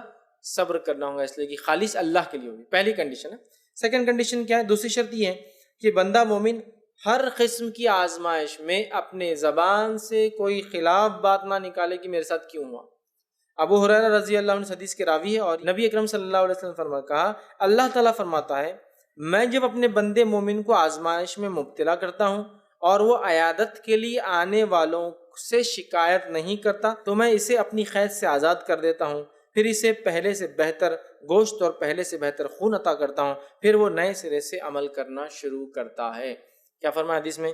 جب میں کسی بندے کو مصیبت پریشانی میں آزمائش میں مبتلا کرتا ہوں، جو لوگ عیادت کو آتے وہ ان کے سامنے کوئی شکایت نہیں کرتا، ہمارے ساتھ ہی ہوا دیکھو نا، ہمیشہ ایسے ہے، ابھی دیکھو ان کا ہوا تو ابھی ان کا ہو گیا، ابھی ان کی مصیبت تھی ان کی مصیبت آ گئی، ان کی بیماری تھی ان کی بیماری آ گئی، ان کی تجارت گھاٹا آ گیا تھا ان کا آ گیا، کوئی شکایت نہیں کرتا، بس اللہ کی طرف سے بس جو بھی ہوا سب آپ دعا کیجیے کہ ہم اس آزمائش میں کھرے اترے، ٹھیک ہے۔ تو وہ جزا فضا نہیں کرتا۔ جو لوگ اس کے پاس آتے ہیں عیادت کے لیے، کسی کا انتقال ہو گیا، کوئی شکایت اللہ کے بارے میں نہیں کرتا، تو اللہ تعالیٰ فرماتا ہے تو ایسے بندے کو میں اپنی قید سے آزاد کر دیتا ہوں۔ اللہ کی قید کیا ہے؟ جہنم۔ جہنم قید خانہ ہے نا، اس کو ڈھکن ہے، اندر دھکا دے کے بند کر دیا جائے گا، جبکہ جنت کھلے باغات تھے جو اونچے اونچے ہیں، جہنم گہری ہے جس کو اوپر سے بند کر دیا جائے گا، ٹھیک ہے؟ تو اپنے قید سے آزاد کر دیتا ہوں اور پھر اسے پہلے سے بہتر گوشت، پہلے سے بہتر خون دیتا ہوں، اور اس کو عمل کرنے میں، اور جو ہے جس کو ہم کہیں گے جو ہے وہ پھر سے نئے سرے سے عمل کرنا شروع کر دیتا ہوں، مطلب اس کو پچھلے گناہ معاف کر دیتا ہوں اور پھر سے اس کو صحت، طاقت، توانائی دیتا ہوں تاکہ پھر سے وہ نئے سرے سے عمل کرنا شروع کرے۔ تو ہمیں جو ہے زبان سے اللہ کے خلاف کچھ نہیں بولنا ہے، پہلا خالص اللہ کے لیے صبر، دوسرا زبان سے جزا فضا نہیں کرنا ہے، تیسری شرط کیا ہے؟ ابتدا سے ہی صبر ہو، شروع سے آخر تک صبر ہو، یہ نہیں کہ پہلے تو جو کرنا تھا کر لیا اور پھر بعد میں صبر کر رہے ہیں، پھر بدلہ نہیں ہے اس کا، پھر بدلہ نہیں ہے۔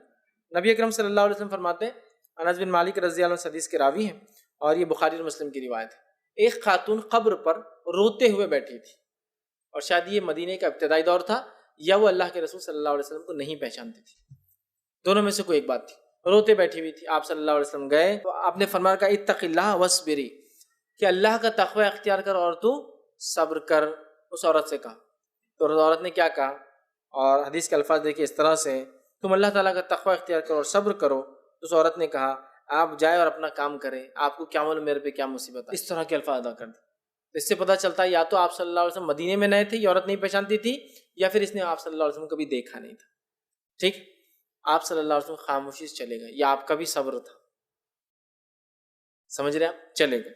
اس کے بعد لوگ پیچھے سے اور کہا، بیوقوف، تم کو معلوم کس سے بات کر رہے تم؟ تو کہا، ایک آدمی آ کے سمجھا رہا تھا، وہ اللہ کے رسول صلی اللہ علیہ وسلم تھے۔ کہا، ارے بڑی غلطی ہوگی، فوراً بھاگی وہاں سے نکل کے، بھاگی اور گھر پہ آئی اللہ کے رسول صلی اللہ علیہ وسلم کے پاس، دستک دی اور سیدھا کر کے، اللہ کے رسول صلی اللہ علیہ وسلم میں معافی چاہتی ہوں آپ سے، میں نے آپ کو بالکل نہیں پہچانا، اس لیے میں نے ایسے الفاظ آپ سے کہہ دیے، مطلب جو الفاظ کہ آپ کو کیا پتا کیا مصیبت بڑے آئے بولنے کے لیے، سب چل جاؤ یہاں سے۔ تو کہ اللہ کے رسول صلی اللہ علیہ وسلم میں نہیں پہچانتی تھی آپ کو، اس لیے وہاں جو ہے میں نے اس طرح سے بات آپ کے سامنے کر دی۔ تو آپ صلی اللہ علیہ وسلم نے اسے فرمایا اور کہا، انما الصبر عند الصدمۃ الاولی، صبر تب ہوتا ہے جب صدمہ لگتا ہے، سمجھ رہے ہیں؟ کسی کا انتقال ہوا، آپ نے رویا دھویا، جزا فضا غیر شرعی چیزوں سے، جس کو ہم بولتے ہیں بیان کر کر کے رونا، چہرے پر مارنا، چیزوں کو توڑنا، کپڑوں کو پھاڑنا، بالوں کو نوچنا، چہروں کو نوچنا، ٹھیک ہے، خون کا نکالنا، جسموں کو کاٹنا، ایسا کرتے ہیں لوگ کسی کے انتقال، کسی کی شہادت پر، ٹھیک ہے، اس طرح سے لوگ کرتے ہیں۔ بہرحال تو تب اگر آپ نے صبر کر لیا یا تب صبر نہیں کیا اور بعد میں 1 2 3 مہینے ہو گئے تو بول رہے امی کو بہت صبر آ گیا، تو یہ صبر نہیں۔ صبر تب ہوتا ہے جب صدمہ لگتا ہے، ٹھیک ہے، آپ کو کسی نے آ کے ٹکر مار دی اور خوب آپ نے اس کو مار دیا اور بعد میں بول رہا ہے میں نے صبر کر لیا، تو یہ صبر نہیں تھا۔ جب لگا اور آپ نے صبر کر لیا کہ اللہ کے لیے تم کو معاف کرتا ہوں، آئندہ سے ایسی غلطی مت کرنا، سمجھ رہا؟ یا میں چاہوں تو ہاتھ اٹھا سکتا ہوں لیکن ہاتھ نہیں اٹھاؤں گا، جتنا نقصان ہو اتنا آپ دے دیجیے مجھے، کیونکہ نقصان تو ہوا میرا، آپ اتنا دے دیجیے، باقی آپ کو کچھ نہیں بولتا ہوں۔ وہ موقع ہے، صبر تب ہوتا ہے، ورنہ مہینے بھر بعد 2 مہینے بعد تو صبر آ جاتا ہے لوگوں کو۔ کچھ لوگ تو ایسے ہوتے سال بھر بعد بھی صبر نہیں آتا ہے، کسی کا انتقال تو 1 سال بعد تک روتے رہتے، 3 دن عام لوگوں کے لیے اور 4 مہینے 10 دن بیوی شوہر کے لیے، بس ختم۔ مطلب شوہر کا انتقال ہو تو بیوی 4 مہینے 10 دن غم منائیں گی، اور عام لوگوں کے لیے کسی کے بھی انتقال پہ 3 دن ہے بس، ٹھیک؟ یہ بات سمجھنے کی یاد رکھی، جزا اور فضا نہیں کرنے کی، ہاں لیکن اگر آنسو چلے جائے تو اس میں کوئی مسئلہ نہیں، لیکن رو رہا نہیں، شکایتیں نہیں کر رہا آدمی، لیکن آنسو جا سکتے ہیں۔ نبی اکرم صلی اللہ علیہ وسلم کے نواسے کا انتقال ہوا، بلکہ حدیث میں ہے کہ نواسے کے انتقال کا وقت قریب تھا، آپ وہاں پہنچے، جب پہنچے تو آپ صلی اللہ علیہ وسلم کی آنکھوں سے آنسو جا رہے تھے، تو صحابہ نے کہا اللہ کے رسول آپ رو رہے ہیں؟ ان کو لگا یہ بھی خلاف ہے صبر کے، تو کہا یہ تو رحم ہے جو اللہ بندوں کے دل میں ڈالتا ہے، ٹھیک ہے، اور اللہ انہی لوگوں پر رحم کرتا ہے جو دوسروں پر رحم کرتے ہیں۔ تو آنسو جانا غلط نہیں ہے، لیکن رونا، ہمارا ہی گھر ملا تھا کیا، چیخنا، چلانا، گلے پڑنا، بالوں کو نوچنا، چیزوں کو، عورتیں ہوتی تو چوڑیاں توڑتی ہے، چیزوں کو خراب کرتی ہے، چہروں کو نوچتے ہیں، کچھ لوگ زخم لگاتے ہیں اپنے چہروں کے اوپر، خون نکالتے ہیں کسی کے انتقال پر، ٹھیک ہے، یہ سب غلط ہے۔ یہ آنسو جا سکتے ہیں، یہ صبر کے خلاف نہیں، یاد رکھیے، صبر کرنا ہے ہم کو، یاد رکھیے یہ بڑی اہم چیز ہے، ٹھیک ہے۔ صبر کب ہوگا؟ جب وہ صدمہ لگے گا، اول تب سے صبر شروع ہوتا ہے تو آخر تک، تب اجر ملتا ہے۔ ایک روایت میں کہ صبر کا اجر سوا جنت کے اور کچھ نہیں، صبر کا اجر سوا جنت کے اور کچھ نہیں ہے، تو تب ملے گا جب شروع سے آپ صبر کریں۔ اب ایک سوال، کیا ہم پر کوئی مصیبت آئی تو کیا ہم دعا کر سکتے ہیں اس کو ہٹانے کے لیے؟ کیا یہ بھی صبر کے خلاف ہے؟ کوئی مصیبت آئی تو مصیبت تو ہمارے لیے آزمائش ہے، اور آزمائش ہمارے لیے گناہ کے معاف ہونے کا سبب ہے، وجہ ہے، تو کیا ہم دعا کریں اس کے خلاف کہ اللہ مصیبت کو ہٹا دے؟ تو ہاں، آزمائشیں اللہ دیتا ہے، لیکن ان آزمائشوں میں اللہ سے دعا کرنا کہ اللہ اس کو ہٹا دے، یہ عبادت ہے۔ یونس علیہ السلام مچھلی کے پیٹ میں ہے، اللہ سے دعا کرے مصیبت کو ہٹا دے، وہ ان کے صبر کا امتحان ہے، لیکن اس کو ہٹانے کی دعا کر رہے، عبادت ہے۔ نبی اکرم صلی اللہ علیہ وسلم کافر تکلیف دے رہے ہیں، آپ دعا کر رہے ہیں کہ راستہ نکال، اللہ نے ہجرت کا راستہ نکالا۔ تو کسی صبر اور مصیبت کے وقت جب آپ صبر کرتے ہیں، اس مصیبت کو ہٹانے کے لیے آپ بالکل دعا کر سکتے ہیں اللہ سے۔ ایسا نہ ہو کہ آپ سمجھے نہیں دعا بھی نہیں کرنا اس لیے کہ صبر آزمائش ہے اور آزمائش سے گناہ معاف ہوتے ہیں، لہٰذا مصیبت تو کنٹینیو رہنے دو۔ نہیں، مصیبت جب آئے جس پر آپ صبر کرتے ہیں تو اس مصیبت کو ہٹانے کے لیے اللہ سے دعا کرنا یہ عین عبادت ہے۔ انبیاءوں کا طریقہ یہی رہا، مصیبتیں آئی صبر کیا اور اس کو ہٹانے کے لیے دعائیں بھی کی۔ تو کوئی ایسا نہ ہو کہ جب مصیبت آئے تو بولے نہیں آنے دو، کنٹینیو چلنے دو اس لیے کہ اس سے ہم کو فائدہ ہوگا، نہیں، اس کو ہٹانے کے لیے دعا کرنا بھی عبادت ہے۔ تو لہٰذا کوئی مصیبت کوئی پریشانی آپ پر آتی ہے اس پہ آپ صبر کیجئے، اس کا آپ کو انشاءاللہ عزیز ہمیں بدلہ ملے گا، اور ساتھ میں اس صبر کے ساتھ ساتھ آپ دعا بالکل کیجئے کہ اللہ اس مصیبت کو ہم سے ہٹا دے، ٹھیک ہے، اور اللہ تعالیٰ اتنا ہی آزمائے گا جتنی ہماری طاقت ہے، اور اس کے بعد خود بخود اس مصیبت کو اللہ تعالیٰ ہٹا دیتا ہے۔ اس بات کو بھی آپ ذہن میں رکھیں۔ تو لہٰذا غلط فہمی یا ایک شک یا شبہ اٹھتا ہے، کیا کوئی مصیبت آئے جو اس میں ہم صبر کر رہے ہیں اس کے خلاف ہم دعا کریں کہ ہٹانے کے لیے، کیا اس کو برداشت کر لیں اس لیے کہ اس میں اجر ہے؟ تو یاد رکھیے اس کے خلاف آپ بالکل دعا کر سکتے ہیں، اس لیے کہ وہ دعا بھی عین عبادت ہے۔ انبیاء علیہ السلام نے ایسی دعائیں اللہ تعالیٰ سے کی ہے، جب ان پر کوئی مصیبت کوئی پریشانی آئی انہوں نے اس کو صبر کے ساتھ برداشت کیا، استقامت قدموں کو اپنے جما دیا، لیکن ساتھ ہی ساتھ اللہ سے گڑ گڑا کر دعائیں کی کہ اللہ اس مصیبت کو ہٹا دے، چونکہ یہ بھی عبادت ہے۔ تو لہٰذا آپ پر ہم پر کوئی مصیبت آتی ہے صبر کرے اور ساتھ میں اس کے خلاف دعا بھی کرے کہ اللہ اس مصیبت کو ہم سے دور کر دے اور ہٹا دے۔ یہ چند باتیں تھی جو صبر کے تعلق سے میں نے آپ کے سامنے رکھنا مناسب سمجھی۔ صبر ایک بڑی عظیم اللہ تعالیٰ کی نعمت ہے، ہمیں اللہ سے دعا کرنا چاہیے کہ اللہ تعالیٰ ہمیں جو صبر جیسی صفت سے متصف کر، صبر جیسی صفت ہمیں جو ہے ڈال، اور ہمیں کوشش کرنا چاہیے کہ صبر والی صفت اپنے نفسوں میں جو ہم پیدا کریں۔ اسی پر اپنی بات کو میں ختم کروں گا۔ اللہ رب العزت سے دعا ہے کہ اللہ سبحانہ تعالیٰ ہمیں جو ہے حقیقی معنوں میں صبر کرنے والا بنائے، اور اللہ تعالیٰ ہمارے صبروں کا ہمیں بہترین دنیا اور آخرت میں بدلہ عطا فرمائے۔ جب تک ہمیں زندہ رکھے اسلام اور ایمان پر زندہ رکھے، خاتمہ ایمان پر ہو۔ آخر دعوانا الحمدللہ رب العالمین۔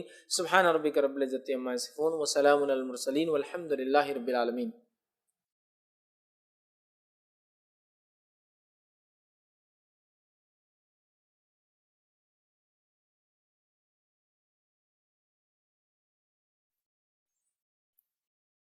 بسم اللہ الرحمن الرحیم۔ الحمدللہ رب العالمین والصلاة والسلام علی خاتم النبیین والمرسلین۔ رب اشرح لی صدری ویسر لی امری واحلل عقدۃ من لسانی یفقہوا قولی، اما بعد۔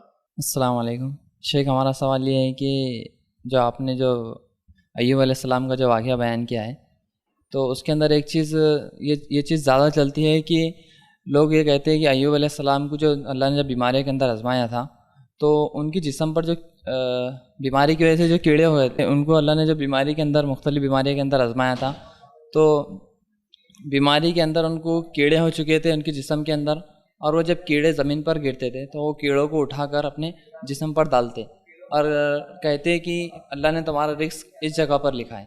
کیا شیخ یہ واقعہ قرآن حدیث سے ثابت ہے؟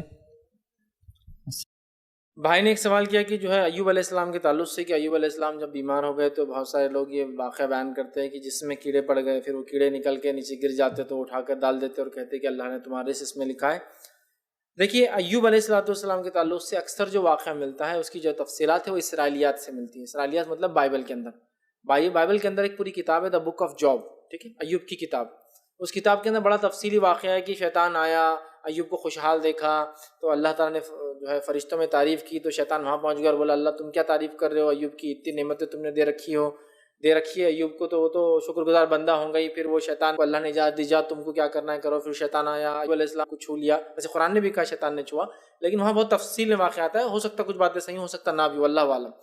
پھر اس کے بعد وہ بیمار پڑ گئے، بیمار پڑنے کے بعد شیطان روز ان کی زیارت کو آتا، دیکھتا کہ ہاں بچے مر گئے، فلاں فلاں ہو گئے، بچوں کی تعداد وغیرہ بھی سب اسرائیلیات میں ملتی ہے، اتنی زمین تھی، اتنی بچیاں تھے، اتنے بکرے تھے، مطلب جانور تھے، اور اتنے سال بیمار رہے۔ پھر ان کی بیوی تھی، وہ بیوی ان کے ساتھ رہتی تھی، یہ تو ہے، لیکن اس میں اس واقعے میں شرک کے تذکرے بھی، ان کی بیوی شرک کرتی تھی، ٹھیک ہے، اس کو خیال آیا، وہ سب ہم نہیں مانتے، ٹھیک ہے، جبکہ اس طرح سے نہیں ہوں گا کہ ایوب علیہ السلام نے کبھی اجازت دی ہو، لیکن کچھ باتیں لگتی ہیں لینے میں کوئی حرج، جیسا کہ 100 بیٹے تھے، ٹھیک ہے، کوئی مسئلہ، اتنی بکریاں تھیں، کوئی مسئلہ نہیں، بڑے خوشحال تھے، تو اکثر اسی سے لیا جاتا ہے۔ انہی واقعات میں ایسے واقعات بھی آتے ہیں جو آپ نے کہا، یہ قرآن حدیث میں کبھی نہیں ملتا کیڑے تھے، کیڑے گر جاتے تھے اٹھا کے ڈالتے تھے، انہی واقعات میں کہ ایوب علیہ السلام کا صبر اتنا زیادہ تھا کہ وہ جو کیڑے گرتے تھے اٹھا کے ڈال دیتے، لیکن اس کی کوئی قرآنی یا سنت میں کوئی دلیل نہیں ہے کہ ایسا ہوتا تھا، ٹھیک ہے. اور ایک غیر فطری چیز بھی نظر آتی ہے، یہ فطری چیز بھی نہیں ہے، ٹھیک ہے، کہ کوئی انسان کیڑوں کو گرنے کے بعد جو کہ نقصان دہ چیز ہے اس کو اپنے جسم پر پھر ڈالے،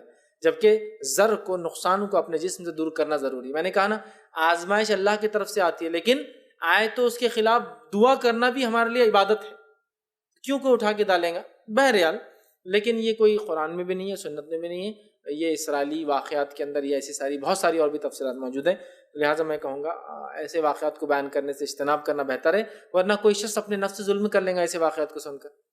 ایسا نقصان ہو رہا کوئی چیز سے بولیں گے نہیں چبنے دو، اور اس لیے کہ ایوب علیہ السلام کیڑے ڈالتے تو میرے کو چبنے دو. یہ چیز زر کو اپنے نفس سے دور کرنا ہے. کیڑے زر ہیں جو دکھ رہے ہیں، لیکن ایسا بیمار ہو گیا، انفیکشن ہو گیا، ٹھیک ہے، مطلب جس کو مائکرو آرگینزم سے جو جسم میں ہوتے بیماری ڈال دیتے، وائرس سے فقط، تو کیا ہم اس کے خلاف دوا نہیں کھائیں گے تاکہ وہ ختم ہو جائے، تاکہ ہم شفا یاب ہو؟ حالانکہ مصیبت ہے، صبر بھی کریں گے لیکن دوا بھی کھائیں گے، دعا بھی کریں گے نا. تو بہرحال ایسے واقعات قرآن میں تو نہیں ملتے، حدیث میں بھی نہیں ہیں، اسرائیلی واقعات ہے بہرحال. اور یہ واقعہ کیڑوں کا خاص طور سے لگتا ہے کہ زر دینے، نقصان دینے والی چیز کو نفس سے دور کرنے کی اجازت ہے، ہم کو حکم ہے، بلکہ سنت ہے یہ. تو واپس ڈالنا یہ بہرحال درست سمجھ میں تو نہیں آ رہا. واللہ والا ہم نہیں جانتے، یہ پچھلے زمانے کا واقعہ ہے اور انبیاءوں کے واقعات ہیں، ہم نہیں جانتے، لیکن یہ قرآن حدیث سے موجود نہیں ہے، یہ اسرائیلیات کے اندر ایسی باتیں بہرحال روایت کی گئی ہیں. السلام علیکم شیخ، میرا سوال یہ ہے کہ عصر اور مغرب کے بیچ میں پڑھائی کر سکتے ہیں جو اپن، یعنی جو دنیاوی جو یعنی کتابیں پڑھ رہا ہے، ابھی M.Com جو چل رہا ہے اس کی جو بولتے. اور دوسرا یہ کہ اس میں صرف میں نے پوچھا آگے والے سے، تو انہوں نے بولے کہ دینی پڑھائی کر سکتے ہیں، دنیاوی نہیں کر سکتے. بھائی نے سوال کیا کیا عصر اور مغرب کے بیچ میں ہم پڑھ سکتے ہیں؟ کسی نے ان سے کہا کہ وہ دینی پڑھائی کر سکتے ہیں، دنیاوی نہیں. تو دیکھیے عصر سے مغرب کے بیچ میں حدیث میں آتا ہے کہ نبی اکرم صلی اللہ علیہ وسلم سجدہ نہیں کرتے، مطلب کوئی نماز نہیں پڑھتے، ٹھیک ہے، اس تعلق سے بات آتی ہے. لیکن یہ عمومی بات ہے کہ نبی اکرم صلی اللہ علیہ وسلم عصر اور مغرب کے بیچ میں نماز نہیں پڑھتے. لیکن خصوصی عمل یہ آتا ہے کہ ماں عائشہ فرماتی ہے کہ اللہ کے رسول صلی اللہ علیہ وسلم عصر کے بعد بھی نماز پڑھتے 2 رکعت، لیکن یہ نماز چھپ کر پڑھتے تاکہ امت پڑھنا نہ شروع کر دے، ان کو یہ ظلم اور بار ہو جائیں گا، امت کو مشقت نہ ہو، بول کر آپ عصر کے بعد بھی نماز پڑھتے، روایتوں میں آتا ہے. لیکن سامنے نہیں پڑھتے تھے تاکہ امت پہ بار نہ ہو. تو عمومی بات کیا ہے؟ نبی اکرم صلی اللہ علیہ وسلم عصر کے بعد نماز نہیں پڑھتے تھے، مطلب سجدہ نہیں کرتے تھے، ٹھیک ہے. اور لوگوں سے کہا کہ سجدے کی ضرورت نہیں عصر کے بعد، ٹھیک ہے، یہ ایک عمومی ہے. لیکن خصوصی طور سے عصر کے بعد بھی نماز پڑھنا آپ سے روایتوں کے اندر ثابت ہے. صفت صلاۃ النبی کے اندر آپ اس کی تفصیلات دیکھ سکتے ہیں کہ عصر کے بعد بھی نماز. بہرحال تو سجدہ ہے، تو کچھ لوگ اس سے قیاس کرتے ہیں کہ جب سجدہ نہیں ہے تو دوسری عمل نہیں کرنا چاہیے. اب اگر وہ بولے دینی پڑھائی کر سکتے ہیں تو اس کی دلیل ان کو دینا پڑیں گی، اور کہ دنیاوی پڑھائی نہیں کر سکتے تو اس کی بھی دلیل دینا پڑیں گی. جو کسی چیز کو اجازت دے جا رہی ہے اور کسی چیز کو روکا جا رہا ہے، اور ایک چیز جائز ٹھہرائی جا رہی ہے اور ایک چیز کو ناجائز ٹھہرایا جا رہا ہے. سوال یہ ہے کہ اگر دینی پڑھائی کر سکتے دنیا بھی نہیں، تو اب جس کو دینی پڑھائی نہیں کرنا ہے تو اس نے عصر سے مغرب کیا کرنا؟ خالی رہنا؟ بولتے سونا بھی نہیں، عصر سے مغرب نحوست آتی تو سونا بھی نہیں، خالی رہنا تو مطلب عصر سے مغرب بزنس کیا جا سکتا ہے، عصر سے مغرب نوکری کی جا سکتی ہے، عصر سے مغرب کھیل کود کیا جا سکتا ہے. صرف نہیں کرنا ہے تو کیا ہے؟ پڑھائی نہیں کرنا. دینی کر سکتے لیکن دنیا میں نہیں. تو اس کا پیچھے لاجک مجھے کچھ سمجھ میں نہیں آ رہا. سجدے کی کیوں ممانعت ہے اس کے تعلق سے بھی علماء حکمت لکھتے ہیں. فجر کے طلوع سورج ہونے سے لے کر پورا ہونے تک، اور عصر کے بعد سورج جو غروب ہوتا ہے تو پورا غروب ہونے تک آپ نے منع کیا. اس کی وجہ یہ ہے کہ یہ 2 موقعوں پر شیطان جو ہے سورج کے سامنے آ کے کھڑا ہو جاتا ہے، ٹھیک. اور حدیث میں الفاظ ہے وہ کمر پہ ہاتھ رکھ کے ایسا کھڑا ہوتا ہے، ٹھیک. اور جب لوگ اگر یہ ٹائم پر سجدہ کرتے ہیں، اور یہ ٹائم پہ کون سجدہ کرتے ہیں معلوم آپ کو؟ جو سورج کی عبادت کرتے ہیں. جب سورج نکلتا ہے وہ سجدہ کرتے ہیں، جب سورج ڈوبتا ہے کرتے ہیں. تو شیطان آگے کھڑا ہو کر اس کو خوشی محسوس ہوتی کہ خوش فہمی ہوتی ہے اس کو کہ میرے کو سجدہ کر رہا ہے. سورج کی عبادت کرنے والے تو سورج کو ہی سجدہ کرتے ہیں، غیر اللہ کی عبادت کرنے والے تو شیطان کو سجدہ کرتے ہیں اس وقت. دیکھیے آپ اکثر مذاہب میں سورج نکلتے وقت اور ڈوبتے وقت ہی عبادتیں ہیں. ہمارے پاس سورج نکلنے سے پہلے اور سورج ڈوبنے کے بعد ہے، یا تو اس کے ڈوبنا شروع ہونے سے پہلے عصر، ڈوبنے کے بعد مغرب. تو وہ تو عبادت تو شرک کرنا. لیکن کچھ لوگ جو کرتے ہیں جب شیطان آگے کھڑا شیطان خوش ہوتا ہے، تو مومنوں کو اس لیے منع کیا گیا کہ شیطان کو خوش فہمی نہ ہو کہ ہم اس کو سجدہ کر رہے ہیں، تو اس کو وہ چانس نہیں دینا، اس لیے ہم کو نہیں کرنا وہ ٹائم. سمجھے آپ؟ شیطان چونکہ کھڑا ہے، اور ایک روایت میں آتا ہے سورج نکلتا اور ڈوبتا شیطان کے 2 سینگوں کے بیچ میں. اب یہ سب غائب کے معاملات ہیں، اس کو ہم عقلی طور سے لڑا ہے 2 سینگ اتنے بڑے ہوں گے کیا، یہ سب اللہ عالم غائب کی بات ہے. 2 سینگوں کے بیچ میں تو ہے، مطلب اس کو 2 سینگ ہے، بیچ میں ڈوبتا ہے. کھڑا ہو جاتا ہے, کیسا کھڑا ہوتا ہے ہم کو نہیں پتا, کہاں دکھتا تو نہیں, ہم کو نہیں پتا, سب غائب کی بات ہے. تو سورج کے سامنے کھڑا ہوتا ہے یا چیزوں کے سامنے, اور جب سورج کی عبادت کرنے والے جھکتے ہیں تو شیطان خوش ہوتا ہے. اس وقت اگر مومن بھی سجدہ کرے تو شیطان کو غلط فہمی ہوتی ہے, حالانکہ مومن اللہ کو کرتا ہے لیکن اس کو خوش فہمی ہوتی ہے مجھے کر رہا ہے, وہ چانس بھی نہیں دینا اس کو ہم کو, ٹھیک ہے. لہٰذا سجدہ منع ہے. لیکن تعلیم کے تعلق سے میں ایسی کوئی بات صحیح نہیں جانتا ہوں کہ کسی جگہ نبی اکرم صلی اللہ علیہ وسلم نے ایجوکیشن, اسپیشلی ورلڈ ایجوکیشن کو منع کیا اور ریلیجیس ایجوکیشن, دینی ایجوکیشن کی اجازت دی. اگر ہم کہیں گے کہ دنیاوی ایجوکیشن نہیں کر سکتے اور دینی کر سکتے, تو پھر اب کیا کیا پوری چیزیں کر سکتے وہ بھی دینا پڑیں گی, اور کیا کیا پوری چیزیں نہیں کر سکتے اس کی فہرست بنانا پڑیں گی نا. اب کچھ لوگ فٹ بال کھیلتے, کرکٹ کھیلتے, تو کیا کھیل سکتے کیا؟ پھر بزنس پہ لوگ بیٹھ سکتے کیا؟ پھر کچھ لوگ سمجھے نا. پھر ہر چیز کو کیسے ڈیفائن کریں گے؟ جب تک حدیث میں نہ ہو کہ یہ کام کرو افضل ہے, یہ کام مت کرو افضل نہیں ہے, تو ایک الگ بات ہے. لہٰذا میں کہوں گا آپ علم حاصل کر سکتے, چونکہ کوئی ممانعت ثابت نہیں ہو رہی, اور ہم نے دیکھا صحابہ, تابعین, تابع تابعین علم حاصل کرنے لینے دینے میں کبھی انہوں نے وقت اور سمے کا کچھ نہیں لگا کہ اب یہ علم حاصل کرنے کا وقت نہیں ہے, ہاں یہ بہت صحیح وقت ہے علم حاصل, کبھی نہیں. جہاں موقع ملتا, جب ملتا, حدیث بیان کی جاتی سنا کرتے, علم بیان کی جاتی سنا کرتے, حق بات بیان کی جاتی سنا کرتے. میں ایسی کوئی ممانعت نہیں جانتا ہوں کہ دنیاوی علم منائے اور دینی علم حاصل کیا جا سکتا ہے. یہ بات ہے کہ سجدے کے تعلق سے, اور اس کی تفصیلات بہرحال میں نے آپ کے سامنے رکھ دی ہے. السلام علیکم جی. یہ جو فجر کی نماز ہو رہی ہے آج کل, تو یہ اتنی لیٹ ہو رہی ہے کہ جیسا نماز پڑھ کے جب باہر نکلتے تو یہ شک پیدا ہوتا کہ بھئی اپنی نماز ہوئی ہوں گی یا نہیں ہوگی, کیونکہ اجالا اتنا زیادہ ہو جاتا کہ اس میں تھوڑا سا شک باقی رہتا کہ بھئی نماز ہوگی. تو اکثر مساجد میں وقت جو ہے تو اتنے لیٹ رہتے ہیں اس کے اندر کہ اس میں تھوڑا شک محسوس ہوتا. تو اس میں کیا کرنا چاہیے اس کے واسطے؟ بھائی نے ایک سوال کیا کہ اکثر مسجدوں میں فجر کی نماز اتنی لیٹ ہوتی ہے کہ ڈر ہوتا ہے کہ سورج نکل تو نہیں گیا یا نکل رہا ہے. تو دیکھیے اکثر مسجدوں میں جانتا ہوں فجر کی نماز ہندوستان میں لیٹ ہوتی ہے, لیکن وہ اتنی بھی لیٹ نہیں ہوتی کہ فجر کا وقت ہو جائے, اور فجر سے پہلے ہوتی ہے. اور فجر کا وقت ختم جب ہوتا ہے جب سورج نکلنا شروع ہو جاتا ہے, تو سورج نکلنے سے پہلے بھی کچھ روشنی پھیلنا شروع ہو جاتی ہے, ٹھیک ہے, جو کہ ابھی سورج نکلا نہیں ہے. اسی طرح سورج غروب ہونے کے بعد بھی کچھ دیر تک روشنی باقی رہتی ہے, حالانکہ سورج پورا غروب ہو چکا ہوتا ہے. تو لہٰذا وہ روشنی ہوتی ہے جس روشنی کے اندر, ٹھیک ہے, لگتا تو ہے روشنی لیکن ابھی سورج نکلنا شروع نہیں ہوا. ہاں لوگ کرتے 15 منٹ پہلے, 10 منٹ پہلے, 12 منٹ پہلے, 20 منٹ پہلے جماعت کھڑی ہوتی ہے. ہونا تو یہ چاہیے کہ فجر کی نماز بھی اول وقت ہونا چاہیے, جس طرح سے رمضان کے مہینے میں سب سے اول وقت ہوتی ہے. ادھر سحر ختم ہوئی, ادھر اذان ہوئی, اور 5 منٹ بعد ماشاءاللہ جماعت کھڑی ہو گئی, تو ویسے ہی ہونا چاہیے. لیکن ویسا ہوتا نہیں. لیکن جو لیٹ ہوتی ہے وہ فجر کے شروع, مطلب وقت ختم ہونے کے بعد تو میں نہیں سمجھتا کہیں بھی ہوتی ہے, اس سے پہلے ہی ہوتی ہے. لیکن چونکہ سورج نکلنے سے پہلے روشنی ہو جاتی ہے تو وہ روشنی نظر آتی ہے. تو کوشش تو ہماری ہو کہ فجر کو اول وقت میں پڑھے. نبی اکرم صلی اللہ علیہ وسلم نمازوں کو اول وقت پڑھتے, فجر کو, ظہر کو سوائے گرمیوں کے دنوں میں, عصر کو اول وقت میں, مغرب کو اول وقت میں, اور عشاء کو تاخیر سے. تو آپ 3 نمازوں کو ہمیشہ اول وقت پڑھتے, فجر, عصر اور مغرب. اور ایک نماز کو, عشاء کو ہمیشہ تاخیر پڑھتے, لیٹ پڑھتے, اور ظہر کی نماز کو سردی کے دنوں میں اول پڑھتے اور گرمی کے دنوں میں آخر پڑھتے, تاکہ چھاؤں آ جائے اور لوگ چھاؤں اور سائے کے اندر پڑھے. تو افضل یہ ہے کہ سردی کے دنوں میں اول پڑھنا چاہیے ظہر, اور گرمیوں میں لیٹ کرنا چاہیے.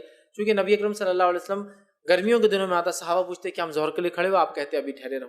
پھر پوچھتے کہ ہم پڑھے, آپ کہتے ابھی ٹھہرے رہو. کہ ہم پڑھے, جب سایہ آ جاتا لمبا کہ مسجد میں دھوپ نہ ہے تب آپ کھڑے ہوتے تھے. تو پتہ چلا گرمی میں جب زیادہ ہوتی تھی تو ظہر لیٹ پڑھتے تھے, لیکن عام دنوں میں وہ بھی زیادہ جلدی پڑھتے تھے اول وقت میں. تو لہٰذا کوشش کرنا چاہیے ہر نماز کو اول وقت میں پڑھیں. لیکن بہرحال ہمارے پاس جو ہوتی ہے جو لیٹ, وہ جو ہے وقت ختم ہونے کے بعد بالکل نہیں ہوتی ہے, وقت کے اندر ہوتی ہے. اور آج کل تو موبائل ڈیوائسز اتنے عام ہیں, اینڈرائڈ کے اندر اپلیکیشن سے آپ جسٹ ڈالیے آخر وقت کیا ہے, وہ جو طلوع آفتاب لکھا ہوا ہوتا ہے نا, سن رائز, وہ آخری وقت ہے فجر کا, یاد رکھیے. یا عام طور سے اس میں لکھا ہوا تھا اشراق, شروق, ٹھیک. تو اشراق جو ہوتی ہے وہ 20 منٹ ہو جاتا ہے, اس میں 20 سے 25 منٹ سورج نکلنے کے بعد. اگر نہیں ہے تو اس سے آپ اندازہ لگا لیں کہ 20-25 منٹ ہوتا ہے عموماً, لیکن ملکوں کے اعتبار سے کبھی کبھی 25 منٹ بڑھتا بھی اور کم بھی ہوتا. لیکن سن رائز ہوتا ہے, سن سیٹ مغرب کا ٹائم شروع ہوگا, سن رائز فجر کا ٹائم ختم ہوگا. تو اس سے پہلے اگر ہو رہی ہے لیکن روشنی نکل جاتی ہے تو بہرحال نماز تو درست ہے, لیکن وہ لیٹ پڑھ رہے ہیں. کوشش کرنا چاہیے کہ ہم نماز کو فجر کی جلدی پڑھیں اور دیگر نمازوں کو بھی جلدی پڑھیں. اللہ کے رسول صلی اللہ علیہ وسلم کے طریقے سے ہم کو جو ہے تو یہ بات بتائیں کہ آپ صلی اللہ علیہ وسلم اگر سے کسی بچی کا نکاح کرنا ہو یا اس کا پیغام جوڑنا ہو تو وہ طریقہ ہم کو قرآن اور حدیث کی روشنی سے بتائیے.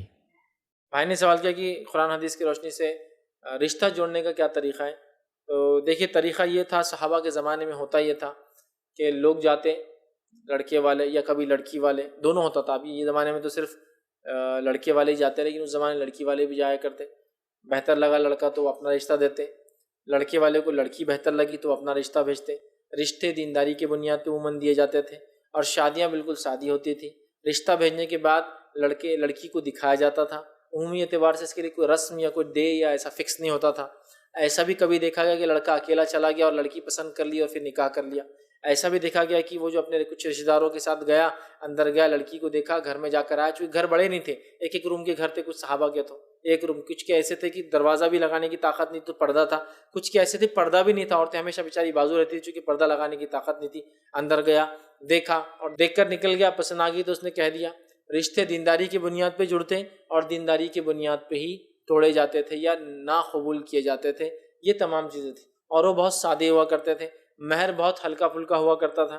نبی اکرم صلی اللہ علیہ وسلم کے پاس ایک خاتون آئی، چونکہ اس کا کوئی ولی نہیں تھا، وہ ایمان لا چکی تھی، اور کافر مومن کا ولی نہیں ہوتا. اس نے کہا اللہ کے رسول صلی اللہ علیہ وسلم آپ مجھے اپنے نکاح میں لے لیں.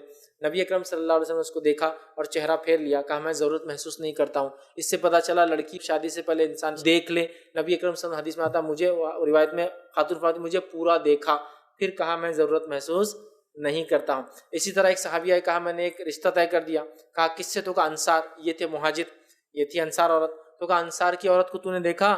تو کہا نہیں میں نے دیکھا نہیں. تو کہا دیکھ لو.